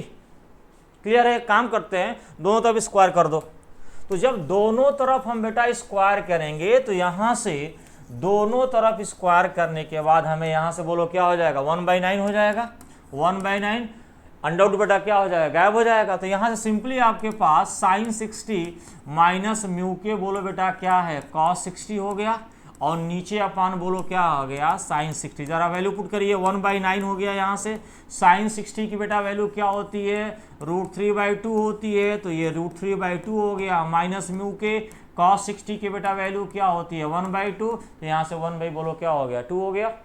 साइन 60 की वैल्यू बोलो क्या है, √3 क्या है, 2 है, ठीक है। अब सिंपली इसको बेटा हमें क्या करना है, सॉल्व करना है। अब सॉल्व करना, जरा क्रॉस मल्टीप्लाई कर दो, तो √3/2 ऐसे हो गया, 9 को इधर ले जाओ, तो 9 √3/2 माइनस 9/2 बोलो क्या हो गया, म्यू के, सिंपली हमने क्रॉस क्या होगा, मल्टीप्लाई कर दिया दोनों यहाँ से, ठीक है। तो फाइनली जो चीज़ बेटा हमें यहाँ मिलेगा, आप आंसर आपका आने वाला है, ठीक है। तो यहाँ से जो चीज़ आपको मिलेगा, कुछ नहीं करना है, ये देखो भाई साहब, ये 2 2 2 भाई साहब क्या हो गए, कैंसिल हो गए, तो यहाँ से √3, यहाँ से 9 बोलो क्या है, √3, और माइनस क्या है 9, यहाँ से क्या है, म्यू के है, ठीक है। इसको इधर लाओ, तो 9 म्यू के इक्वल टू क्या हो गया, 9 √3 माइनस क्या हो गया, √3 हो गया, कोई दिक्कत। तो यहाँ से आप म्यू के इक्वल टू, एक मिनट, तो यहाँ से आप इसको ऐसे कर लीजिए, ठीक है, यहाँ से आप इसको ऐसे कर लीजिए, तो 9 म्यू के इक्वल टू √3 बटा कॉमन लीजिए, 9 माइनस क्या हो जाएगा, 1 हो जाएगा। आंसर आ गया आपका। यहाँ से फाइनली हमको जो आंसर मिला बेटा क्या मिलेगा, बोलो 9 म्यू के इक्वल टू √3 इंटू क्या मिला, 8 मिला, ठीक है। यहाँ से म्यू के की वैल्यू बोलो क्या मिली, 8 √3 अपान बोलो बेटा क्या मिली, 9 मिली। 8 √3 अपान 9 मेरे पास ऑप्शन नहीं है, काम करो ऊपर नीचे √3 से क्या कर दो, मल्टीप्लाई कर दो, तो बेटा ये तुम्हारा 3 हो गया, ये 9 का क्या हो गया, 3, तो फाइनली 8/3 √3 बेटा आपका क्या आ गया, आंसर। तो 8/3 √3 बेटा आपका क्या आ गया, आंसर आ गया, ठीक है, कर लोगे, कोई दिक्कत नहीं। नेक्स्ट क्वेश्चन देखते हैं। यहाँ से कह रहा है ये 2 kg द्रव्यमान का बेटा बोलो क्या है, कण है ना। तो यहाँ से देखिए 2 kg द्रव्यमान का कण सरल रेखा के अनुदिश गति करता है। इसके लिए वेग समय आरेख दिया हुआ है, ठीक है। इस कण पर t=4 second to t=8 second तक परिणामी बल द्वारा किया गया क्या है कार्य आपसे बेटा क्या है पूछा जा रहा है। ध्यान से देखना इस क्वेश्चन में। देखो बेटा एक काम करते हैं, 4 to 8 सेकेंड के बीच ये वेलोसिटी टाइम ग्राफ है, ठीक है। इसका जरा निकाल लेते हैं, स्लोप निकाल लेते हैं। तो स्लोप इक्वल टू बेटा बोलो क्या होता है tan थीटा, और tan थीटा बोलो क्या होता है परपेंडिकुलर अपान क्या होता है बेस होता है। वेलोसिटी टाइम ग्राफ का स्लोप बोलो क्या देगा, एक्सेलरेशन देगा। यार ये परपेंडिकुलर की वैल्यू बेटा क्या है 5 है, और बेस की वैल्यू 4 to 8, 4 to 8 कितना होगा 8 - 4 हो जाएगा। तो यहाँ से एक्सेलरेशन की वैल्यू 5 बाई बेटा क्या हो गया 4 मीटर क्या हो गया पर सेकेंड स्क्वायर। ये बेटा आपके पास एक्सेलरेशन है, परपेंडिकुलर अपान बेस 5/4 क्या हो गया एक्सेलरेशन हो गया, ठीक। अब यार ये बताओ यहाँ से फोर्स की वैल्यू, फोर्स क्या होता है मास इंटू एक्सेलरेशन। मास बेटा बोलो कितना दिया है 2 kg, एक्सेलरेशन की वैल्यू क्या है 5/4। तो यहाँ से फोर्स की वैल्यू क्या हो गया 5/2 बोलो बेटा क्या हो गया न्यूटन हो गया। 5/2 बोलो क्या हो गया न्यूटन हो गया, ठीक है। अब तुमसे पूछ रहा है कार्य पूछ रहा है, क्या पूछ रहा है बोलो कार्य पूछ रहा है, ठीक है। तो यहाँ से इसको बड़ी आसानी से हम क्या करेंगे, इसको यहाँ से कर सकते हैं, ठीक है। तो हमने यहाँ से कुछ नहीं किया, ये हमारे पास वेलोसिटी टाइम ग्राफ क्या है दिया गया है। तो इसका हमने क्या निकाला स्लोप निकाला, परपेंडिकुलर अपान बेस हो जाएगा। परपेंडिकुलर की वैल्यू क्या है 5 है, बेस की वैल्यू बेटा 4 है। ये बोलो क्या हो गया तुम्हारे पास एक्सेलरेशन हो गया, ठीक है। अब मास में एक्सेलरेशन से क्या कर दे मल्टीप्लाई, तो ये तुम्हारे पास बोलो तुम्हारा क्या हो गया 4 हो गया, क्या हो गया 4 हो गया, ठीक है। अब यहाँ से जब इसका हम क्या करेंगे बोलो, अब हमें क्या निकालना है किया गया कार्य निकालना है। क्या किया गया हमें क्या निकालना है कार्य निकालना है। तो कार्य के लिए आपको कहाँ से जाना है t=4 से t= क्या है 8 जा रहा है, ठीक है। तो इस तरह से हम यहाँ से, ठीक है। अब एक काम करो, डिस्प्लेसमेंट जो वर्क होता है ना बेटा, वर्क क्या होता है फोर्स इंटू बोलो क्या होता है डिस्प्लेसमेंट होता है। यार ये बताओ फोर्स इंटू डिस्प्लेसमेंट हमारा कैसे आएगा, ये वेलोसिटी टाइम ग्राफ है, वेलोसिटी टाइम ग्राफ का एरिया बेटा क्या देगा डिस्प्लेसमेंट देगा। तो जरा इसका एरिया निकालो, ये बेटा बोलो क्या है ट्रायंगल है, तो हाफ बेस इंटू क्या हो जाएगा हाइट हो जाएगा। जरा बेस की वैल्यू 4 to 8 बेटा क्या होगा 4 होगा, हाइट की वैल्यू बोलो क्या है ये 5 क्या है हाइट है। तो यहाँ से आपका 2, यहाँ से आपका 10 मीटर, 10 मीटर बोलो बेटा क्या हो गया आपका डिस्प्लेसमेंट हो गया 10 मीटर, ठीक है। अब यहाँ से आपको कुछ नहीं करना है, फोर्स की वैल्यू 5/2 है, डिस्प्लेसमेंट की वैल्यू 10 है, यानी वर्क की वैल्यू बोलो क्या आएगी 25 जूल। तो यहाँ से 25 जूल बेटा आपका क्या हो जाएगा आंसर हो जाएगा, राइट। अब जरा नेक्स्ट क्वेश्चन की तरफ आगे बढ़ते हैं। क्वेश्चन का रहा है स्तंभ 1 तथा स्तंभ 2 को सुमेलित कीजिए, ठीक है। यहाँ बेटा तुम्हारे पास क्या प्रतिरोधकता दिया गया है, ठीक है, रो दिया गया है, जिसको आप लोग इंग्लिश में क्या बोलते हैं रेसिस्टिविटी बोलते हैं। क्या बोलते हैं रेसिस्टिविटी, हिंदी में क्या बोलते हैं प्रतिरोधकता बोलते हैं, ठीक है। अब यार ये बताओ, ये मेटल है धातु, ये तुम्हारा क्या है सेमीकंडक्टर है, और ये तुम्हारा कुचालक, कुचालक का मतलब बेटा क्या होता है इंसुलेटर होता है, ठीक है। तो यहाँ से धातु अर्धचालक कुचालक, आपको क्या बताना है रेसिस्टिविटी। या तो यार आपके पास डाटा पहले से बेटा क्या हो याद हो, क्या आपको लगता है कि ये डाटा आप एग्ज़ाम में याद करके जाएंगे। चलो मान लेते हैं कुछ लोग इस डाटा को एग्ज़ाम में याद करके जाएंगे। अगर मान लो कोई एग्ज़ाम में याद करके नहीं जाता है तो ज़रा देखो कैसे करेगा।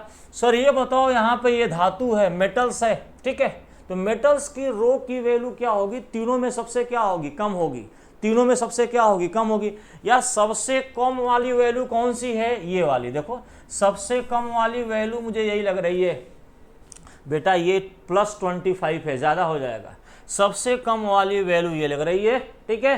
तो मेटल्स का बेटा क्या हो गया ये हो गया। तो आपको याद हो, नहीं याद हो तो देखो कैसे करेंगे। दूसरा आपके पास सेमीकंडक्टर है, सेमीकंडक्टर के पास इससे थोड़ा सा क्या होगा ज़्यादा, इससे देखो ये क्या है बहुत ज़्यादा, ये भी बहुत ज़्यादा, जस्ट ज़्यादा बेटा क्या है ये है, यानी अर्धचालक का तुम्हारा ऑप्शन क्या हो गया सेकंड हो गया, थोड़ा सा ज़्यादा, ठीक। इंसुलेटर कुचालक में रेसिस्टिविटी की वैल्यू, प्रतिरोधकता की वैल्यू क्या होगी, बहुत ज़्यादा होगी। बहुत ज़्यादा में देखो तो ये तो -20 बहुत कम से बहुत ज़्यादा, लेकिन जनरली ज़्यादा होता है तो ये तुम्हारा क्या हो जाएगा, फर्स्ट वाला हो जाएगा। ठीक है, इस तरह से तुम्हारा आंसर बोलो क्या हो जाएगा, फर्स्ट। ए का बेटा क्या होगा, थर्ड होगा, बी का क्या होगा, सेकंड, और सी का बोलो क्या हो जाएगा, फर्स्ट हो जाएगा। ठीक है, आगे बढ़ते हैं।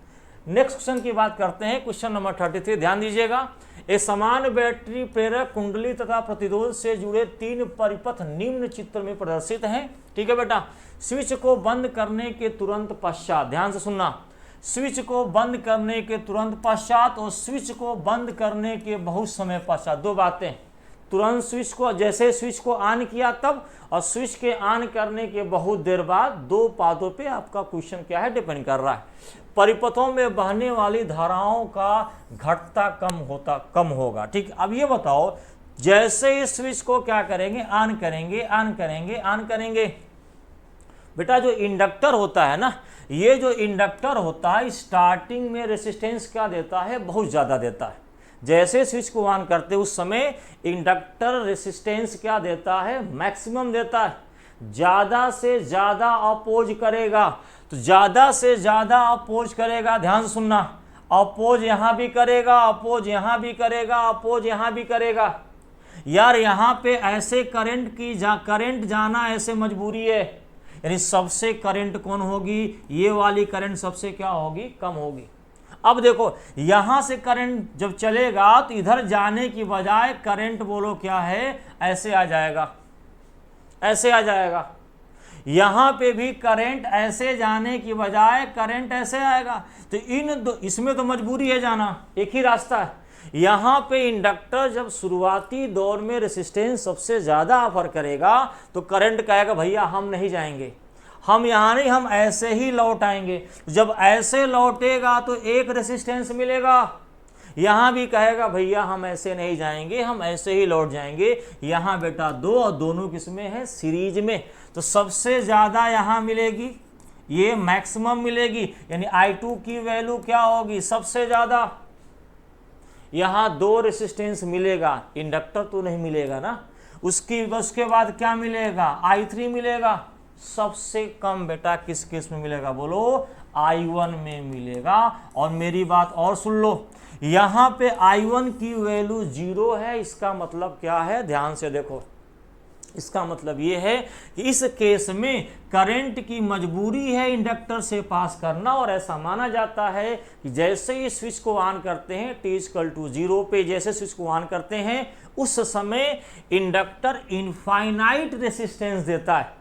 या जब इनफाइनाइट रेसिस्टेंस देगा तो इस सर्किट से वास्तव में t0 पे जैसे ही ऑन करेंगे कोई करंट नहीं मिलेगी, तो I1 की वैल्यू इसीलिए क्या होगा, 0। तो सबसे ज़्यादा ये, फिर उससे कम ये, सबसे कम ये है, उसकी वैल्यू क्या होगी, 0। Very good. अब यार दूसरी केस है, स्विच को ऑन करने के बहुत देर बाद, ऐसा माना जाता है कि बहुत देर बाद इंडक्टर कोई भी रेसिस्टेंस ऑफर नहीं करता, वो कहता है जाओ जाओ जाओ, सबको अलाउ कर देता है करंट को।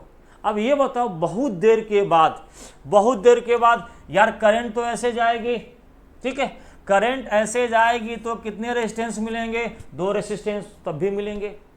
अब यहाँ पे करंट देखो ऐसे जाना चाहेगी, ऐसे जाना चाहेगी, करंट क्या है बोलो, ऐसे जाना चाहेगी, ठीक है। तब भी इस केस में I2 वाले में करंट क्या होगा, सबसे ज़्यादा मिलेगा। उसके बाद फिर बोलो किस में मिलेगा, I3 में मिलेगा, फिर सबसे कम क्या मिलेगा, I1 में। अब I1 में क्यों मिलेगा, क्योंकि बेटा बहुत देर बाद भी इसको कितने रेसिस्टेंस फेस करने पड़ेंगे, 2 रेसिस्टेंस, दोनों क्या होगा, सीरीज में। इस केस में भी I1 की वैल्यू सबसे क्या होगी, कम होगी। हाँ, I1 की वैल्यू 0 नहीं होगी। सर इसमें और इसमें डिफरेंस क्या है, यहाँ t0 पे I1 की वैल्यू क्या मिलेगी, 0, लेकिन यहाँ पे बहुत समय बाद अब करंट यहाँ से जाएगा तो ये वैल्यू क्या होगी, 0 के बराबर अब नहीं होगी। ये दोनों में बेटा बोलो क्या है, डिफरेंस है। क्लियर हो गया। नेक्स्ट क्वेश्चन की बात करते हैं। तो ऑप्शन तुम्हारा क्या हो गया, फर्स्ट हो गया। क्वेश्चन नंबर 34 की बात करते हैं। दिए गए परिपथ को पहचानिए। अब ये बेटा ये कौन सा गेट है आपको बताना है, ठीक है। देखो दो तरीके होते हैं जनरली, अगर कोई बच्चा इस तरीकों को फॉलो कर रहा है, देखो ये ए है, ये बी है, ये बोलो क्या है, वाई है, चलो 0 0 ले लेते हैं। ये बताओ ये 0 ये 0, तो ये क्या है, एंड है, तो 0 0 का एंड क्या होगा 0, नॉट क्या होगा 1 होगा। 2 बार है ना, 2 बार फीडिंग है, तो 0 0 का एंड क्या होगा 0, और ये खोपड़ी पे जो गोला है इसका मतलब क्या होता है, नॉट होता है। तो 0 0 का एंड क्या हो, 0 0 का एंड क्या हो गया 0, नॉट क्या हो गया 1। ये क्या है तुम्हारा आर गेट है, तो 1 1 का आर क्या होगा 1, नॉट क्या हो गया 0, तो ये बोलो क्या हो गया 0 हो गया। अब यहां से 0 1 कर लो, चलो यहां से 0 1 कर लो। अगर आप यहां से 0 1 कर लेंगे, अगर यहां से ये मान लो 0 है ये 1 है, तो 0 0 का एंड बोलो बेटा क्या होगा 0, नॉट क्या होगा 1, 1 1 का एंड क्या होगा 1, नॉट क्या होगा 0, 1 0 का आर क्या होगा 1, नॉट क्या हो गया 0, यहां से क्या आया 0 आया। 1 अगर 0 कर लो, इसको भी देख लो, इसको बेटा हमने क्या कर दिया 1 कर दिया, इसको क्या कर दिया 0 कर दिया, इसको 1 कर दिया, इसको बोलो क्या कर दिया 0 कर दिया। 1 1 का एंड बोलो क्या होगा 1, नॉट क्या हो जाएगा 0, 0 0 का एंड बेटा क्या होगा 0, नॉट क्या हो जाएगा 1, 1 0 का आर क्या होगा 1 होगा, और नॉट ये नॉट क्या देगा 0। अब 1 1 का देख लो, तो यहां से फाइनली अगर 1 1 है, ये भी 1 है, ये भी 1 है, 1 1 है, ये बताओ 1 1 का एंड क्या होगा 1, नॉट क्या होगा 0, 1 1 का एंड क्या होगा 1, नॉट क्या होगा 0, 0 0 का आर क्या होगा 0, और बेटा नॉट क्या हो जाएगा 1 हो जाएगा। बताओ कौन सा गेट, 0 0 का 0, 0 1 भी 0, 1 0 भी 0, 1 1 का 1, कौन सा गेट बेटा बोलो एंड गेट। कौन सा गेट, एंड गेट। ऐसे भी कर सकते हो, ठीक है, और बार से भी क्या है कर सकते हो, जैसा तुम्हें अच्छा लगे उससे कर लेना, तुम्हें आंसर मिल जाएगा। फिलहाल इसका आंसर बेटा क्या होगा सेकंड, कौन सा बोलो एंड गेट, ठीक है। अब हम बात करते हैं क्वेश्चन नंबर 35 की। एक बच्चा अपने हाथों को समेटे उस प्लेटफॉर्म के केंद्र पर खड़ा है जो अपने केंद्रीय अक्ष के परितः घूर्णनरत है। निकाय की गतिज ऊर्जा के है। काइनेटिक एनर्जी गतिज ऊर्जा बेटा क्या है के है। अब बच्चा अपने हाथों को फैला लेता है जिससे निकाय का जड़त्व आघूर्ण बोलो क्या है 4 गुना हो जाता है। अब निकाय की गतिज ऊर्जा काइनेटिक एनर्जी क्या होगी, ये आपसे पूछा जा रहा है। या सिंपल सा ये बताओ, ये कोई चीज मान लो है, या मान लो कोई बच्चा है, ध्यान से ये मान लीजिए कोई बच्चा है, ठीक है, ये बेटा ये बच्चा है, ये उसका हाथ हो गया और इसका क्या हो गया पैर हो गया। ये बताओ बोलो क्या कर रहा है, ओमेगा से बोलो क्या कर रहा है रोटेट कर रहा है। तो इसका कुछ ना कुछ क्या होगा एंगुलर मोमेंटम होगा। एंगुलर मोमेंटम की वैल्यू क्या होती है बोलो आई ओमेगा। एंगुलर मोमेंटम की वैल्यू बेटा क्या होती है बोलो आई इंटू क्या होती है ओमेगा होती है। आई इंटू क्या होती है ओमेगा। इसको I1 कर लो, इसको ओमेगा 1 कर लो, ठीक है। अब यार ये बताओ, वो कह रहा है कि अगर अपने हाथ को अपने केंद्रीय अक्ष के परितः घूर्णनरत है, ठीक है। अब बच्चा अपने हाथों को क्या करेगा फैला लेगा, फैलाएगा तो मोमेंट ऑफ इनर्शिया क्या होगा बढ़ जाएगा, है ना। मोमेंट ऑफ इनर्शिया क्या होगा बेटा बढ़ जाएगा। तो वो कह रहा है कि फैला लेता है जिससे निकाय का जड़त्व आघूर्ण क्या हो जाएगा 4, मोमेंट ऑफ इनर्शिया 4 गुना हो जाएगा। तो यहाँ से L2 की वैल्यू बोलो क्या हो गया 4I1 हो गया 4 गुना, और ये तुम्हारा क्या हो गया ओमेगा 2, यानी मोमेंट ऑफ इनर्शिया 4 गुना हो गया। तो एंगुलर वेलोसिटी कितना हो गया आपको निकालना पड़ेगा, ठीक है। और यहाँ पे आपको ये भी पता है कि आप हाथ को ऐसे अंदर करिए चाहे हाथ को बाहर करिए, ये बेटा इंटरनल फोर्स है, इंटरनल टार्क है, और इंटरनल टार्क की वजह से कभी भी एंगुलर मोमेंटम की वैल्यू चेंज नहीं होती। इसका मतलब एंगुलर मोमेंटम जो स्टार्टिंग में है, एंगुलर मोमेंटम बोलो बेटा क्या रहेगा बाद में भी क्या है वही रहेगा। इसका मतलब यहाँ पे I1 ओमेगा 1 इक्वल टू बोलो क्या हो गया 4I1 ओमेगा 2, ये बेटा आपका कैंसिल हो गया, ठीक है। यानी ओमेगा 2 की वैल्यू ओमेगा 1 बाई बोलो क्या हो गया 4 हो गया। या जब मोमेंट ऑफ इनर्शिया बढ़ेगा ना तो अपने आप ओमेगा क्या होगा कम, क्योंकि ये चीज़ क्या होती है कांस्टेंट होती है। अब ये बताओ काइनेटिक एनर्जी, स्टार्टिंग में काइनेटिक एनर्जी जो के है, आपको पता है फार्मूला क्या होता है, हाफ आई ओमेगा स्क्वायर। बाद में कितना हो जाएगा, हाफ बोलो बेटा I dash omega dash square. तो यहाँ से के डैश हाफ आई डैश की वैल्यू कितना गुना हो गया, 4 गुना हो गया। आई डैश की वैल्यू 4 गुना। ओमेगा डैश की वैल्यू बोलो क्या हो गया, ओमेगा बाई क्या हो गया, 4 हो गया। तो आई 4 गुना हो गया, एंगुलर वेलोसिटी क्या हो गया, ओमेगा बाई क्या हो गया, 4 हो गया। ठीक है, तो यहाँ से इसको सॉल्व करोगे तो के डैश की वैल्यू हाफ, ये बेटा तुम्हारे पास 4 आई है, ये ओमेगा स्क्वायर बटा क्या हो गया 16, ये 4 से कटा तो क्या हो गया 4 हो गया। ठीक है, यानी 1/4 इंटू हाफ बोलो आई क्या हो गया ओमेगा स्क्वायर। यार ये बोलो क्या है, के है, half I omega square initial है तो क्या है, के है। तो ये बताओ यहाँ से ये बेटा जब तुम्हारे पास के है तो आंसर क्या हो गया, k/4। उसकी जो गतिज ऊर्जा है वो इनिशियल का बेटा क्या हो जाएगी, 1/4। क्या हो जाएगी, 1/4। 35 का ऑप्शन क्या हो गया, थर्ड हो गया। ठीक है, क्वेश्चन नंबर 36 की बात करते हैं। कह रहा है 2 कला संबंध प्रकाश स्रोत व्यतिकरण करते हैं, दोनों स्रोतों की तीव्रता का अनुपात 1:2 क्या है, 4 है। जो इंटेंसिटी का रेशियो है 1:2 बेटा क्या है, 4 है। ठीक है, इस व्यतिकरण पैटर्न के लिए I max plus I mean upon I max minus I mean का मान क्या होगा। सबसे पहली चीज I1 I1:I2 की वैल्यू 1:2 क्या है, 4 है। आई जो मैक्स का फार्मूला अगर आपको याद हो, आई जो मैक्स का फार्मूला होता है, ध्यान से, √I1 प्लस √I2 का क्या होता है, होल स्क्वायर। तो यहाँ से √I1 की वैल्यू क्या है, 1 मान लिया जाए। मान लो I1 की वैल्यू बेटा क्या है, 1 है, प्लस I2 की वैल्यू क्या है, 4 है। इसका स्क्वायर करिए, कुछ नहीं करना है, इसको 1 मान लो, इसका 4 मान लो, रेशियो है फिर भी वैल्यू मान के कर लो, आंसर आएगा। तो यहाँ से सर तुम्हारे पास √1 1 हो गया, √4 की वैल्यू 2 हो गया। तो यहाँ से 3 का स्क्वायर, तो जानते हो क्या, आई मैक्स की वैल्यू बेटा क्या आ गई, 9 आ गई। आई मैक्स की वैल्यू क्या आ गई, 9 आ गई। बोलो यार, अब यहाँ से ये बताओ आई मीन जरा करना है, ध्यान दीजिएगा। आई मीन का फॉर्मूला होता है √I1 माइनस √I2 का बेटा बोलो क्या होता है, होल स्क्वायर। यार वास्तव में ज्यादा माइनस क्या होता है, कम। ये वास्तव में वेवी लाइन होती है। वेवी लाइन का मतलब ज्यादा में से कम को क्या करना है, माइनस करना है। ठीक है, तो यहां शर्त में कुछ नहीं होगा, यहां से 4 इसको कर दो, 1 इसको कर दो, ज्यादा में से कम। इसको 4 है, ये 1 है, ज्यादा में से कम को बेटा क्या करिए, माइनस करिए। तो यहाँ से स्क्वायर, तो ये फाइनली √2 हो गया, -1 का क्या हो गया, स्क्वायर। तो 1 का स्क्वायर बोलो क्या हो गया, 1 हो गया। यानी यहाँ से आई मीन की वैल्यू बोलो क्या हो गई, 1 हो गई ना। अब यार यहाँ पे वैल्यू तुम्हें क्या करना है, पुट करना है। यहाँ पे आपको बेटा वैल्यू बोलो क्या करना है, पुट करना है।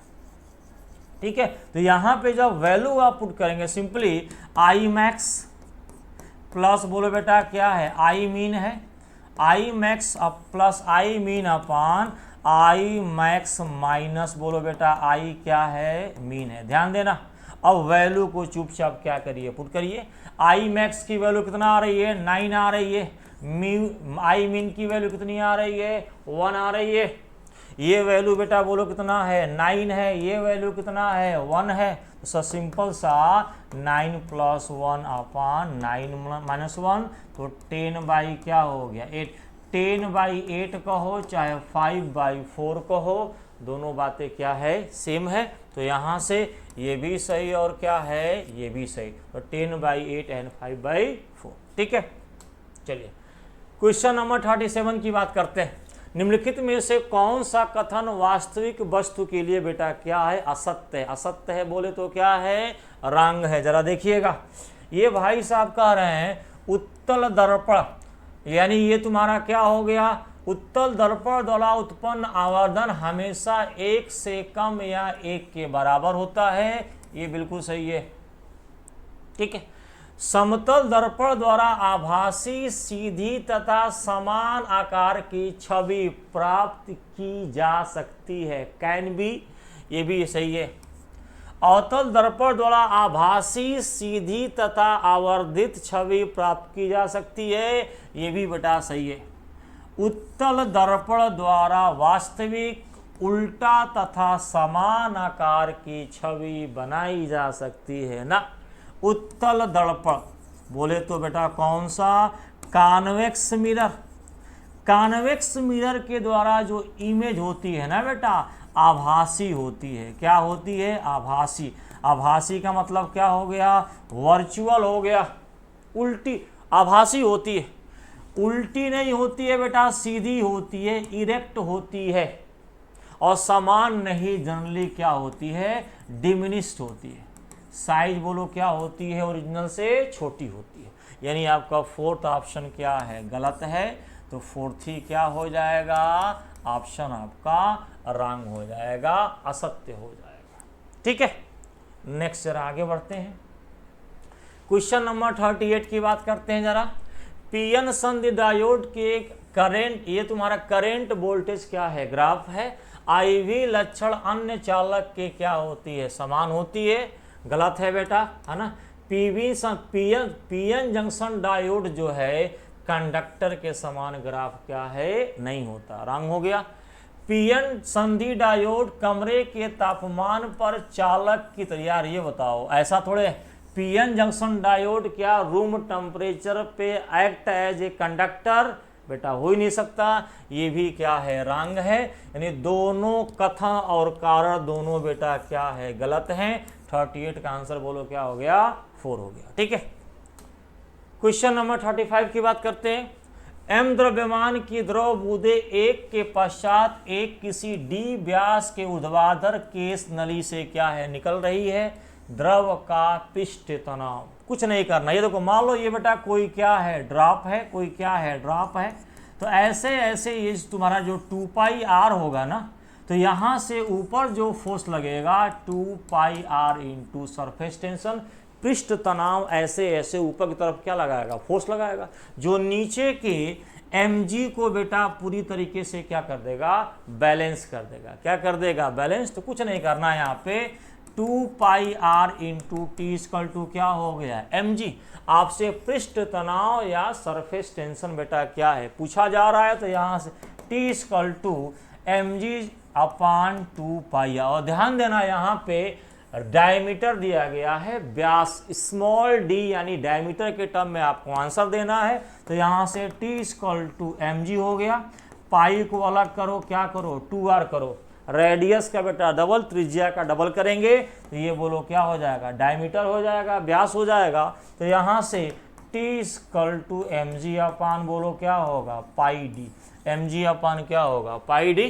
तो यहाँ से t equal to mg upon pi d बोलो तुम्हारा क्या हो जाएगा, आंसर हो जाएगा, कुछ नहीं करना। ठीक है, तो mg अपान पाई डी क्या हो गया, आंसर हो गया। ठीक, क्वेश्चन नंबर, नेक्स्ट क्वेश्चन की बात करते हैं, क्वेश्चन नंबर 40 की बात करते हैं। ठीक है, आइए पढ़ते हैं जरा। क्या है, किसी बिंदु आवेश से 10 मीटर की दूरी पर विद्युत क्षेत्र, इलेक्ट्रिक जो फील्ड है 800 वोल्ट पर मीटर है।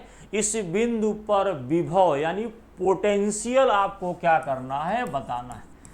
इस पॉइंट पर क्या बताना है, पोटेंशियल। यार ये बताओ सिंपल सा, ये कोई चार्ज है, इससे r दूरी पर इलेक्ट्रिक फील्ड की वैल्यू 1/4 क्यू बाई बोलो क्या हो गया, r square, Q by r square. दूरी क्या है बेटा, 10 मीटर, दूरी क्या है 10 मीटर। तो यार यहाँ से ये बताओ, यहाँ पे ये जो वैल्यू दिया है 800 दिया गया है, 1/4 पाई एप्सिलॉन नॉट क्यू अपान, है ना, इसको r इंटू क्या कर लो, r कर लो, r इंटू क्या कर लो, r कर लो, बोलो। अब यहाँ से ये जरा देखो, यहाँ से ये बेटा फार्मूला किसका होता है, उसी पॉइंट पर विभव पूछा जा रहा है, पोटेंशियल पूछा जा रहा है। तो यार यहाँ ये भी हो गया, तो यहाँ से r कहाँ जाएगा, ऊपर जाएगा। r इक्वल टू क्या हो गया, अभी जरा चेक करो तो r की वैल्यू क्या है, r की वैल्यू क्या है, रेडियस बेटा, डिस्टेंस बेटा कितना है, 10 मीटर है। तो यहाँ से विभव यानी पोटेंशियल की वैल्यू बोलो क्या हो जाएगी, 8000 क्या हो जाएगी, वोल्ट हो जाएगी। तो 40 का आंसर बेटा क्या हो जाएगा, 2 हो जाएगा। ठीक है, आगे बढ़ते हैं। क्वेश्चन नंबर 41 जरा ध्यान से देखिए, गौर फरमाइएगा। यहाँ पे कह रहा है एल लंबाई व ए अनुप्रस्थ काट की लोहे की छड़ को 0 डिग्री सेंटीग्रेड से 100 डिग्री सेंटीग्रेड बटा क्या है गर्म किया जाता है, तक गर्म किया जाता है।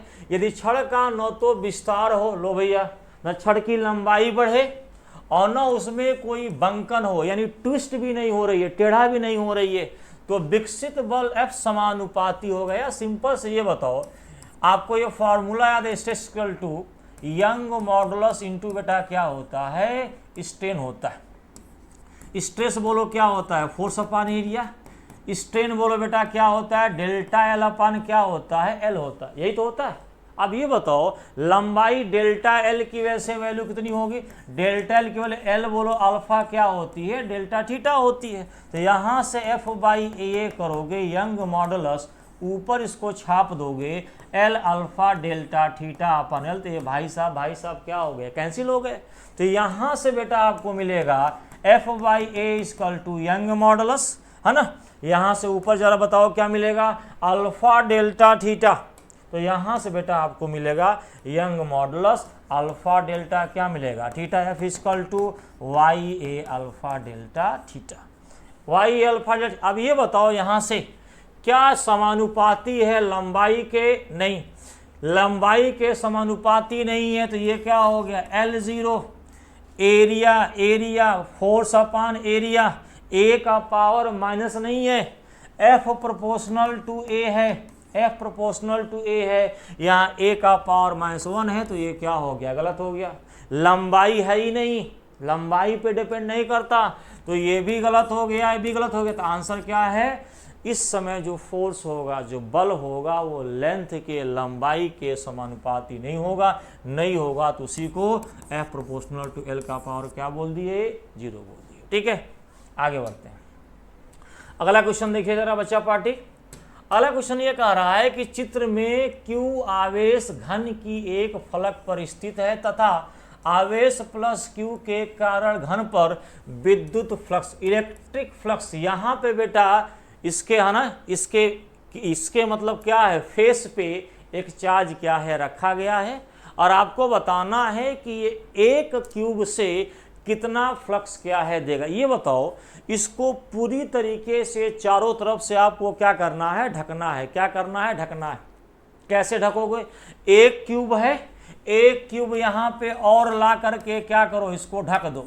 एक क्यूब और ला करके इसको क्या करो, ढक दो। ये पूरी तरीके से कवर्ड हो गया।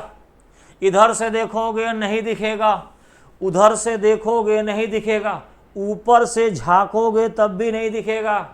झांकने की आदत होती है, नीचे से झांकोगे तब भी नहीं दिखेगा। इसका मतलब बेटा चारों तरफ से सिमेट्रिकली क्या हो गया, क्लोज हो गया। यानी दोनों क्यूब मिला करके जो फ्लक्स देंगे क्यू अपान क्या देंगे, एप्सिलॉन नॉट देंगे। दोनों मिला के देंगे, दोनों मिला के। तो एक से कितना होगा, by one cube, by one cube क्या होगा, 1/2 क्यू अपान ये बाई बोथ, ये दोनों बाई बोथ क्यूब, दोनों मिलेंगे तो ये मिलेगा। तो एक से कितना होगा, 1/2 क्यू अपन एप्सिलॉन नॉट। यानी आंसर बोलो क्या होगा, यहाँ से आंसर बेटा क्या हो गया, सेकंड हो गया। क्या हो गया, सेकंड हो गया। ठीक है, नेक्स्ट क्वेश्चन की बात करते हैं। Question number 43। दो पैमाने x एंड y के निम्नतम स्थिर बिंदु लोअर फिक्स पॉइंट एंड उच्चतम स्थिर बिंदु अपर फिक्स पॉइंट के बीच की दूरी का विभाजन क्रमशः 80 और बोलो क्या है, 120। अब एक गलती करोगे तुम लोग यहीं पे, पैमाने का हिमांक बिंदु 0 डिग्री है। यदि x पैमाने का ताप 15 डिग्री हो तो y पैमाने का ताप क्या होगा। ध्यान से यार, ये देखो, ये तुम्हारा लोअर फिक्स पॉइंट है और ये बोलो क्या है, अपर फिक्स। इसमें जो डिवीजन है, इसमें जो डिवीजन है वो कितना है, 80 है, 80 डिवीजन है। दूसरी जो यहाँ पे है अपर फिक्स पॉइंट और लोअर फिक्स पॉइंट, दूसरी जो यहाँ पे स्केल है लोअर फिक्स पॉइंट, उसमें भी बेटा डिवीजन है कितना, 120 डिवीजन है। और मजे की बात जानते हो क्या है, दोनों का जो लोअर फिक्स पॉइंट है ये बेटा 0 डिग्री सेंटीग्रेड पे है। तो 0 डिग्री में जब 80 खाना जोड़ोगे, 80 डिवीजन जोड़ोगे, तो 0 में 80 जोड़ने पर क्या आएगा, 80 आएगा। यानी इसका लोअर फिक्स पॉइंट क्या हो गया, 0, और अपर क्या हो गया, 80। इसका भी लोअर फिक्स पॉइंट बोलो क्या है, 0 डिग्री, 0 है। इसमें 180 क्या करोगे, जोड़ोगे, इसमें 180 बेटा जोड़ोगे तो 0 में 120 जोड़ोगे तो ये क्या हो जाएगा, 120, क्या हो जाएगा, 120 हो जाएगा। यानी जानते हो, इसका लोअर इसका अपर, इसका लोअर इसका अपर हो गया। ठीक, अब यहां से कह रहा है दोनों पैमाने का हिमांक विद 0 है। यदि x पैमाने का, अब इस पे रीडिंग जो है 15 है, इस पे रीडिंग 15 है, तो इस वही रीडिंग यहाँ पे क्या देगी, ये आपको क्या करना है, निकालना है। चीज़ें क्लियर हो गई, ठीक है। दोनों का लोअर फिक्स पॉइंट 0 है, अपर इसका 80 है, इसका 120 है, इसकी रीडिंग 15 है, इसकी रीडिंग क्या होगी, ये बेटा आपको क्या करना है, बताना है। आइए देखते हैं, बड़ा आसान है। तो यहाँ से एक फार्मूला जो पूरे थर्मोमेट्री चैप्टर में बेटा एक ही फार्मूला है, पूरे थर्मोमेट्री जो स्केल ऑफ टेम्परेचर है उसमें एक ही फार्मूले से आपके सारे न्यूमेरिकल क्या होते हैं, सॉल्व हो जाते हैं। ठीक है, तो यहां मान लो रीडिंग x है, माइनस बोलो क्या है, लोअर फिक्स पॉइंट अपान अपर फिक्स पॉइंट माइनस क्या हो गया, लोअर फिक्स पॉइंट, यही तो है। यहां मान लो y है, इसका लोअर फिक्स पॉइंट, ये दूसरी स्केल है, ये दूसरी स्केल है, तो reading on any scale minus lower fix point upon upper minus lower, reading on other scale minus lower fix point upon upper fix point minus बोलो क्या होगा, लोअर फिक्स पॉइंट। जरा वैल्यू को भन्न से पुट करिए। सर यहाँ पे रीडिंग जो है 15 डिग्री है, यहाँ ये रीडिंग बोलो क्या है, 0, ये रीडिंग क्या है 80, ये भी बोलो क्या है 0, ये नहीं पता। दूसरी स्केल पे, जो पहली स्केल पे 15 डिग्री है, वो रीडिंग दूसरी स्केल पे क्या होगी, वही तो निकालना है। दूसरी का भी लोअर बेटा क्या है, 0 है, अपर बोलो 120 है, और लोअर बेटा बोलो क्या है, 0 है। तो यहां से 15 माइनस 0 अपान 80 माइनस क्या कर दो, 0। यहां से y माइनस 0 अपान बोलो बेटा 120 माइनस क्या कर दो, 0। जरा सॉल्व करो तो ये 15 बटा क्या हो गया, 80 हो गया। बोलो यार, y अपान क्या हो गया, 120 हो गया, y अपान क्या हो गया, 120 हो गया। ठीक है, अब इसको सॉल्व कर दो, कुछ नहीं करना, यहाँ से इसको सॉल्व करिए। तो यहाँ से 80y क्रॉस मल्टीप्लाई कर दो, 80y इक्वल टू 120 इंटू बेटा क्या हो गया 15, तो y इक्वल टू 120 इंटू 15 अपान 80, जिससे मन को सॉल्व 4 से कर लेते हैं, तो 20 का 4 और 20 का क्या हो गया 6 हो गया, 20 का क्या हो गया 6 हो गया। ठीक है, ये तुम्हारा 90 बटा क्या हो गया 4, 4 का 2 8, 2 20 आएगा, है ना, 8 1 आएगा, 1 आएगा। ठीक है, 4 का 2 8 1 4। ठीक है, दिस इज 22.5 क्या होगा, डिग्री। तो यहाँ से आंसर क्या आ गया, 22.5 क्या आ गया, डिग्री हो गया। ठीक है, आंसर कौन सा हो जाएगा, 4th हो जाएगा। ठीक, नेक्स्ट क्वेश्चन कुछ 44 की बात करते हैं, जरा ध्यान से देखिएगा। यहाँ पे बेटा देखो ये कह रहा है कि टी मोटाई और म्यू अपवर्तनांक की कांच की प्लेट से होकर प्रकाश गुजरता है। यदि निर्वात में प्रकाश की गति c है तो कांच की इस मोटाई को तय करने में प्रकाश को कितना समय लगेगा, लाइट को क्या है कितना समय लगेगा, ये आपको क्या करना है, बताना। ठीक, अब ध्यान सुनो, होता क्या है, ये मान लो कोई स्लैब है, लाइट यहाँ पे c से चल रही है, मान लो इसकी थिकनेस t है, तो उसी थिकनेस यहाँ अगर ये मान लो एयर या वैक्यूम है, तो उसी थिकनेस t को c से चलेगा। लेकिन इसका अगर म्यू है तो इसकी जो लंबाई हो जाएगी, अब लेंथ क्या हो जाएगी, t की जगह क्या हो जाएगी, म्यू t हो जाएगी, जिसको बोलते हैं ऑप्टिकल पाथ लेंथ। यानी उसी लाइट को उतने ही डिस्टेंस में मीडियम में चलने पर लेंथ क्या चलना पड़ेगा, ज़्यादा चलना पड़ेगा एज कंपेयर टू एयर या वैक्यूम के। तो यार डिस्टेंस इतना चलना है, स्पीड बेटा क्या है c है, तो यहाँ से टाइम क्या हो गया म्यू टी क्या हो गया डिस्टेंस, स्पीड क्या है c, तो म्यू टी अपान क्या होगा c, उतना टाइम बेटा लगेगा इस ऑप्टिकल पाथ से लाइट को क्या करने में, गुजरने में। ठीक है, तो यहाँ से आंसर क्या हो गया फोर्थ। क्वेश्चन नंबर 45 की बात करते हैं, जरा गौर फरमाइए।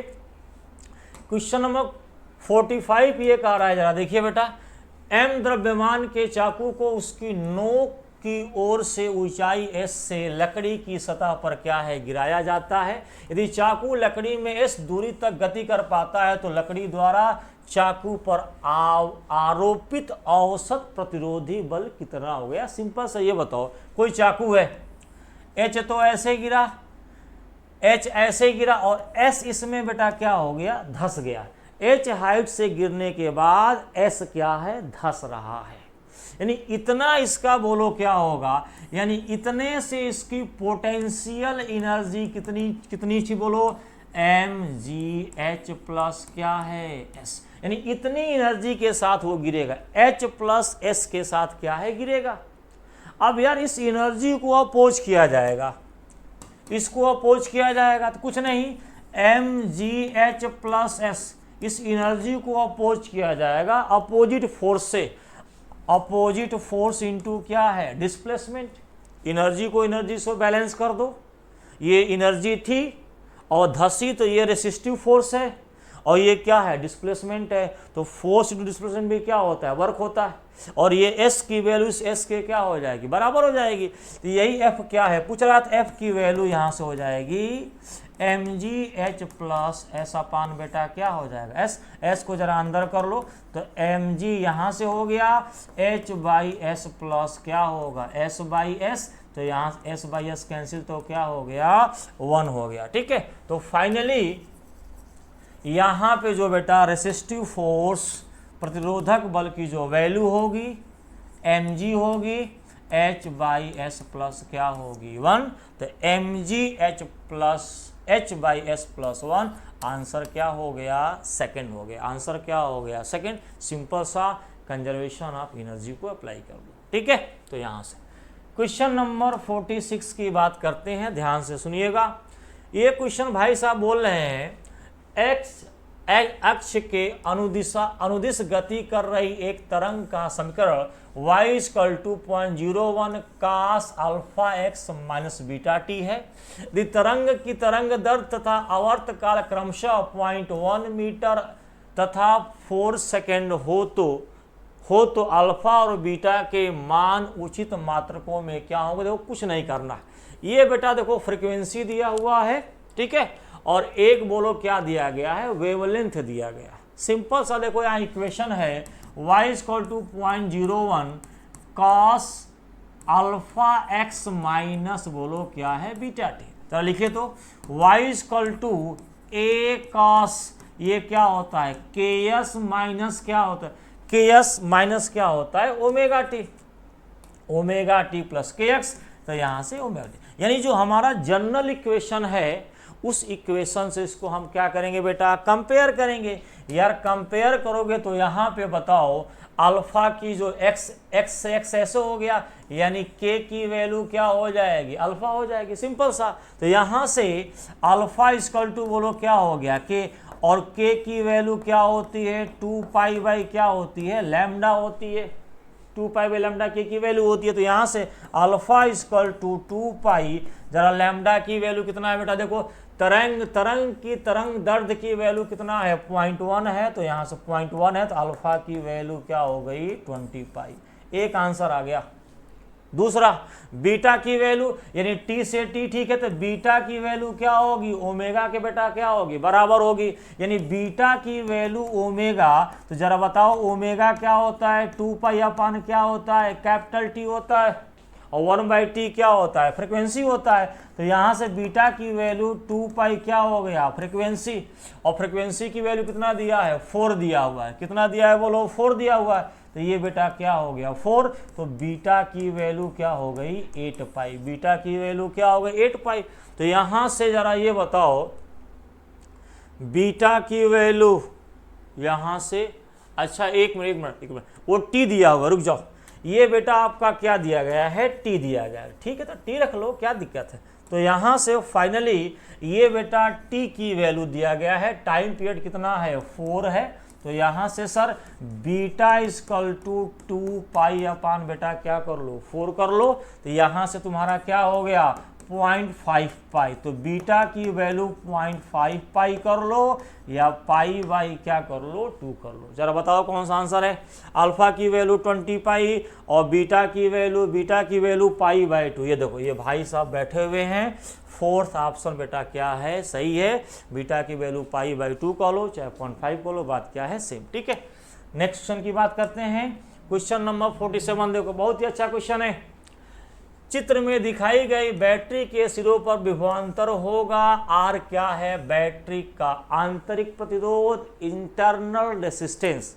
अब एक दिक्कत जानते हो क्या है, ये बेटा वास्तव में क्या है, स्मॉल आर है, ये आपको समझना पड़ेगा, ये स्मॉल आर है, थोड़ा सा दूर जरूर बन गया है, वास्तव में ये क्या है, इस बैटरी के अंदर होता है, ये क्या है 1 ओम, थोड़ा सा दूर बन गया है, कोई बात नहीं, थोड़ा सा दूर बन गया, ठीक है। अब ये देखो ये तुम्हारा क्या है, कैपिटल आर है, ये स्मॉल आर है। अब ये यहां से यहां इसको मिलाने, इसको बोलते हैं शॉर्ट सर्किट, क्या बोलते हैं, शॉर्ट सर्किट। शॉर्ट सर्किट मतलब इस पॉइंट की और इस पॉइंट की पोटेंशियल क्या हो जाती है, जब किसी वायर से जोड़ दोगे ना तो दोनों पॉइंट की पोटेंशियल क्या हो जाती है, सेम, तो दोनों पॉइंट की पोटेंशियल सेम हो जाएगी, इस वाले रीजन में करंट जो होता है फ्लो नहीं करती, इस रीजन में करंट फ्लो नहीं करती, यानी बस आपका करंट इसी में गोल गोल क्या करेगी, घूमेगी। तो यहां से आई इक्वल टू बोलो क्या हो गया, ई अपान स्मॉल आर, ई की वैल्यू बेटा 15 है, आर की स्मॉल आर की वैल्यू क्या है 1 है, यानी करंट क्या आ गया 15 एम्पियर। अब आपसे यार टर्मिनल पोटेंशियल डिफरेंस बेटा क्या है पूछा जा रहा है, इसके इंड के अबाउट टर्मिनल, इसके इंड के अबाउट आपको क्या बताना है, पोटेंशियल डिफरेंस बताना है। तो सिंपल यहां से V equal to e minus क्या होता है आई आर, EMF की वैल्यू बेटा क्या है 15 है, माइनस I की वैल्यू क्या है 15 है, R की वैल्यू क्या है 1 है, तो यहां से 15 माइनस 15 V की बेटा वैल्यू क्या होगा 0, आंसर क्या होगा 0 47 का आंसर बेटा क्या होगा 4 होगा, ठीक है। अब नेक्स्ट बात करते हैं, क्वेश्चन नंबर 48 की बात कर लेते हैं जरा। नीचे दो कथन दिए गए हैं, सूत्र एस टीएस सेकेंड में जो डिस्प्लेसमेंट का फॉर्मूला होता है u plus A by 2t minus 1 या 2n माइनस 1, आपको पता है विभवाओं की दिशा। कैसी बात करते हो, अगर कोई फार्मूला बनाया गया है तो उसका डायमेंशन तो सही होगा, ठीक है। ये बोल रहे हैं विभवाओं की दिशा से गलत है, रंग है बेटा, ये गलत है। दूसरा, लंबाई की एस्ट्रोनॉमिकल यूनिट पैरालिटिक सेकेंड से बड़ी होती है, ये भी बोलो बेटा क्या है, रंग है। तो दोनों आंसर क्या है, गलत हैं। तो यहाँ से 48 का आंसर बोलो क्या हो जाएगा 1 हो जाएगा, ठीक है। अब हम बात करते हैं क्वेश्चन नंबर 49 की, जरा गौर फरमाइएगा। नीचे दो कथन दिए गए हैं, गतिमान आवेश अपने आसपास के क्षेत्र में चुंबकीय क्षेत्र उत्पन्न नहीं करता, यानी कोई चार्ज पार्टिकल मूव कर रहा है तो अपने रीजन में मैग्नेटिक फील्ड पैदा नहीं करता। क्या मजाक कर रहे हो। ओएस्टर्ड साहब का जो एक्सपेरिमेंट था, जो लैब में गुस्सा करके मैग्नेट को फेंके थे, चार्ज को फेंके थे, वो बेटा एक्सपेरिमेंट यही तो था। हो क्या रहा है देखो, जब चार्ज क्या करेगा, मूव करेगा, जब चार्ज मूव करेगा तो क्या मिलेगी, करंट मिलेगी। और भैया जब करंट मिलेगी तो पक्का क्या मिलेगा, मैग्नेटिक। जहां करंट है वहां मैग्नेटिक फील्ड है, यही तो बायोट सेवर्ट लॉ है। बायोट सेवर्ट साहब ने क्या बोला था कि किसी करंट कैरिंग वायर की वजह से किसी भी पॉइंट पे आप मैग्नेटिक फील्ड क्या है निकाल सकते हो। तो जब कोई चार्ज पार्टिकल मूव करेगा तो करंट पैदा करेगा, करंट पैदा करेगा तो 101% मैग्नेटिक फील्ड क्या होगी, पैदा होगी। यानी ये बेटा क्या हो गया, रंग हो गया। दो कुंडलियों का प्रेरक तत्व उनके आपेक्षिक स्थितियों पर निर्भर, बिल्कुल गलत यार। जो म्यूचुअल इंडक्शन है, जो म्यूचुअल इंडक्शन है, ये जो तुम्हारे कॉइल हैं कितना पास पास रखे गए हैं और कैसे रखे गए हैं, उसी बात पे तो बहुत ज़्यादा डिपेंड करता है। एक दूसरे के ऊपर कॉइलिंग कर दोगे तो m की वैल्यू क्या होती है, मैक्सिमम होती है। एक दूसरे के 90 कर दोगे, ऐसे कर दोगे, 90 के केस में ये वैल्यू क्या हो जाती है, 0 हो जाती है। तो दोनों के बीच कैसा ओरिएंटेशन आपने रखा है, इस बात पे कैपिटल M की वैल्यू बेटा बहुत ज़्यादा क्या करती है, डिपेंड करती है। यानी इन्होंने कहा कि निर्भर नहीं करता, ये भी बेटा क्या हो गया, रंग हो गया। नहीं भाई साहब, दोनों क्या हो गए, रंग हो गए। 49 का आंसर बोलो क्या होगा, फर्स्ट होगा। Last but not list, question number 50 आपके सामने, जरा गौर फरमाइए। किसी पियानो के दो सर्वसम तारों का तनाव समान है और उसका मान T है। इनकी मूल आवृत्ति 1200 हर्ट्ज है। फ्रीक्वेंसी जो फंडामेंटल फ्रीक्वेंसी है वो बेटा 1200 हर्ट्ज है। उनमें से किसी एक तार के तनाव में भिन्नात्मक वृद्धि होगी यदि दोनों तारों के एक साथ कंपन कराने पर 12 विस्पंद, यानी जो बीट्स है, जो फ्रीक्वेंसी का डिफरेंस है वो 12 मिल रहा है प्रति सेकेंड, उत्पन्न होते हो। तो सिंपल सा आपको पता है n प्रोपोर्शनल टू क्या होता है, √T। फ्रीक्वेंसी जो है अंडर रूट टेंशन के तनाव के बेटा क्या होती है, प्रोपोर्शनल होती है। सिंपल सा। यानी आपने कहा सर इसका मतलब ये करो कि तुम ये होगा, बिल्कुल होगा, क्यों नहीं होगा। तो जब ये होगा तो डेल्टा n/n 1/2 आगे आएगा, आपको पता है डेल्टा T/T। कुछ नहीं करना, डेल्टा n की वैल्यू बोलो कितना है, 12 विस्पंद पैदा हो रहा है। 12 विस्पंद बेटा बोलो क्या हो रहा है, पैदा हो रहा है, ठीक है। और यहाँ पे फंडामेंटल जो फ्रीक्वेंसी है वो 1200 है। लो भैया ये 1200 है, ठीक। अब आपको पूछ रहा है यहाँ पे उनमें से, है ना, तो इनकी, ठीक है, तनाव में भिन्नात्मक विधि होगी। ये देखो बेटा, आपसे 12/1200 हो गया, 1/2 डेल्टा T। यही डेल्टा T/T पूछ रहा है। फ्रैक्शनल इंक्रीज पूछ रहा है, फ्रैक्शनल चेंज पूछ रहा है। तो यहाँ से कुछ नहीं करना है, ये 2 गया इधर, तो डेल्टा T/T। ये T भाई साहब ऊपर जाएंगे तो ये 12 हो गया, ये 2 ऊपर जाएंगे, ये बेटा क्या हो गया 1200, ये क्या हो गया 100। तो डेल्टा T/T बेटा 1 क्या हो गया 50 हो गया। और 1/50 को आप क्या बोलते हैं, 0.02। क्या बोलते हैं, 0.02। यहाँ से आपका आंसर, तो 50 का आंसर बोलो क्या हो गया, 2 हो गया, ठीक है। तो डेट्स ऑल। ये बेटा आपका FST बोलो क्या था, सेकंड था। टेस्ट क्या है, देते रहिए। तमाम सारी बातें रिजल्ट को लेके हो रही हैं, बातें होती रहेंगी, बात होने दीजिए।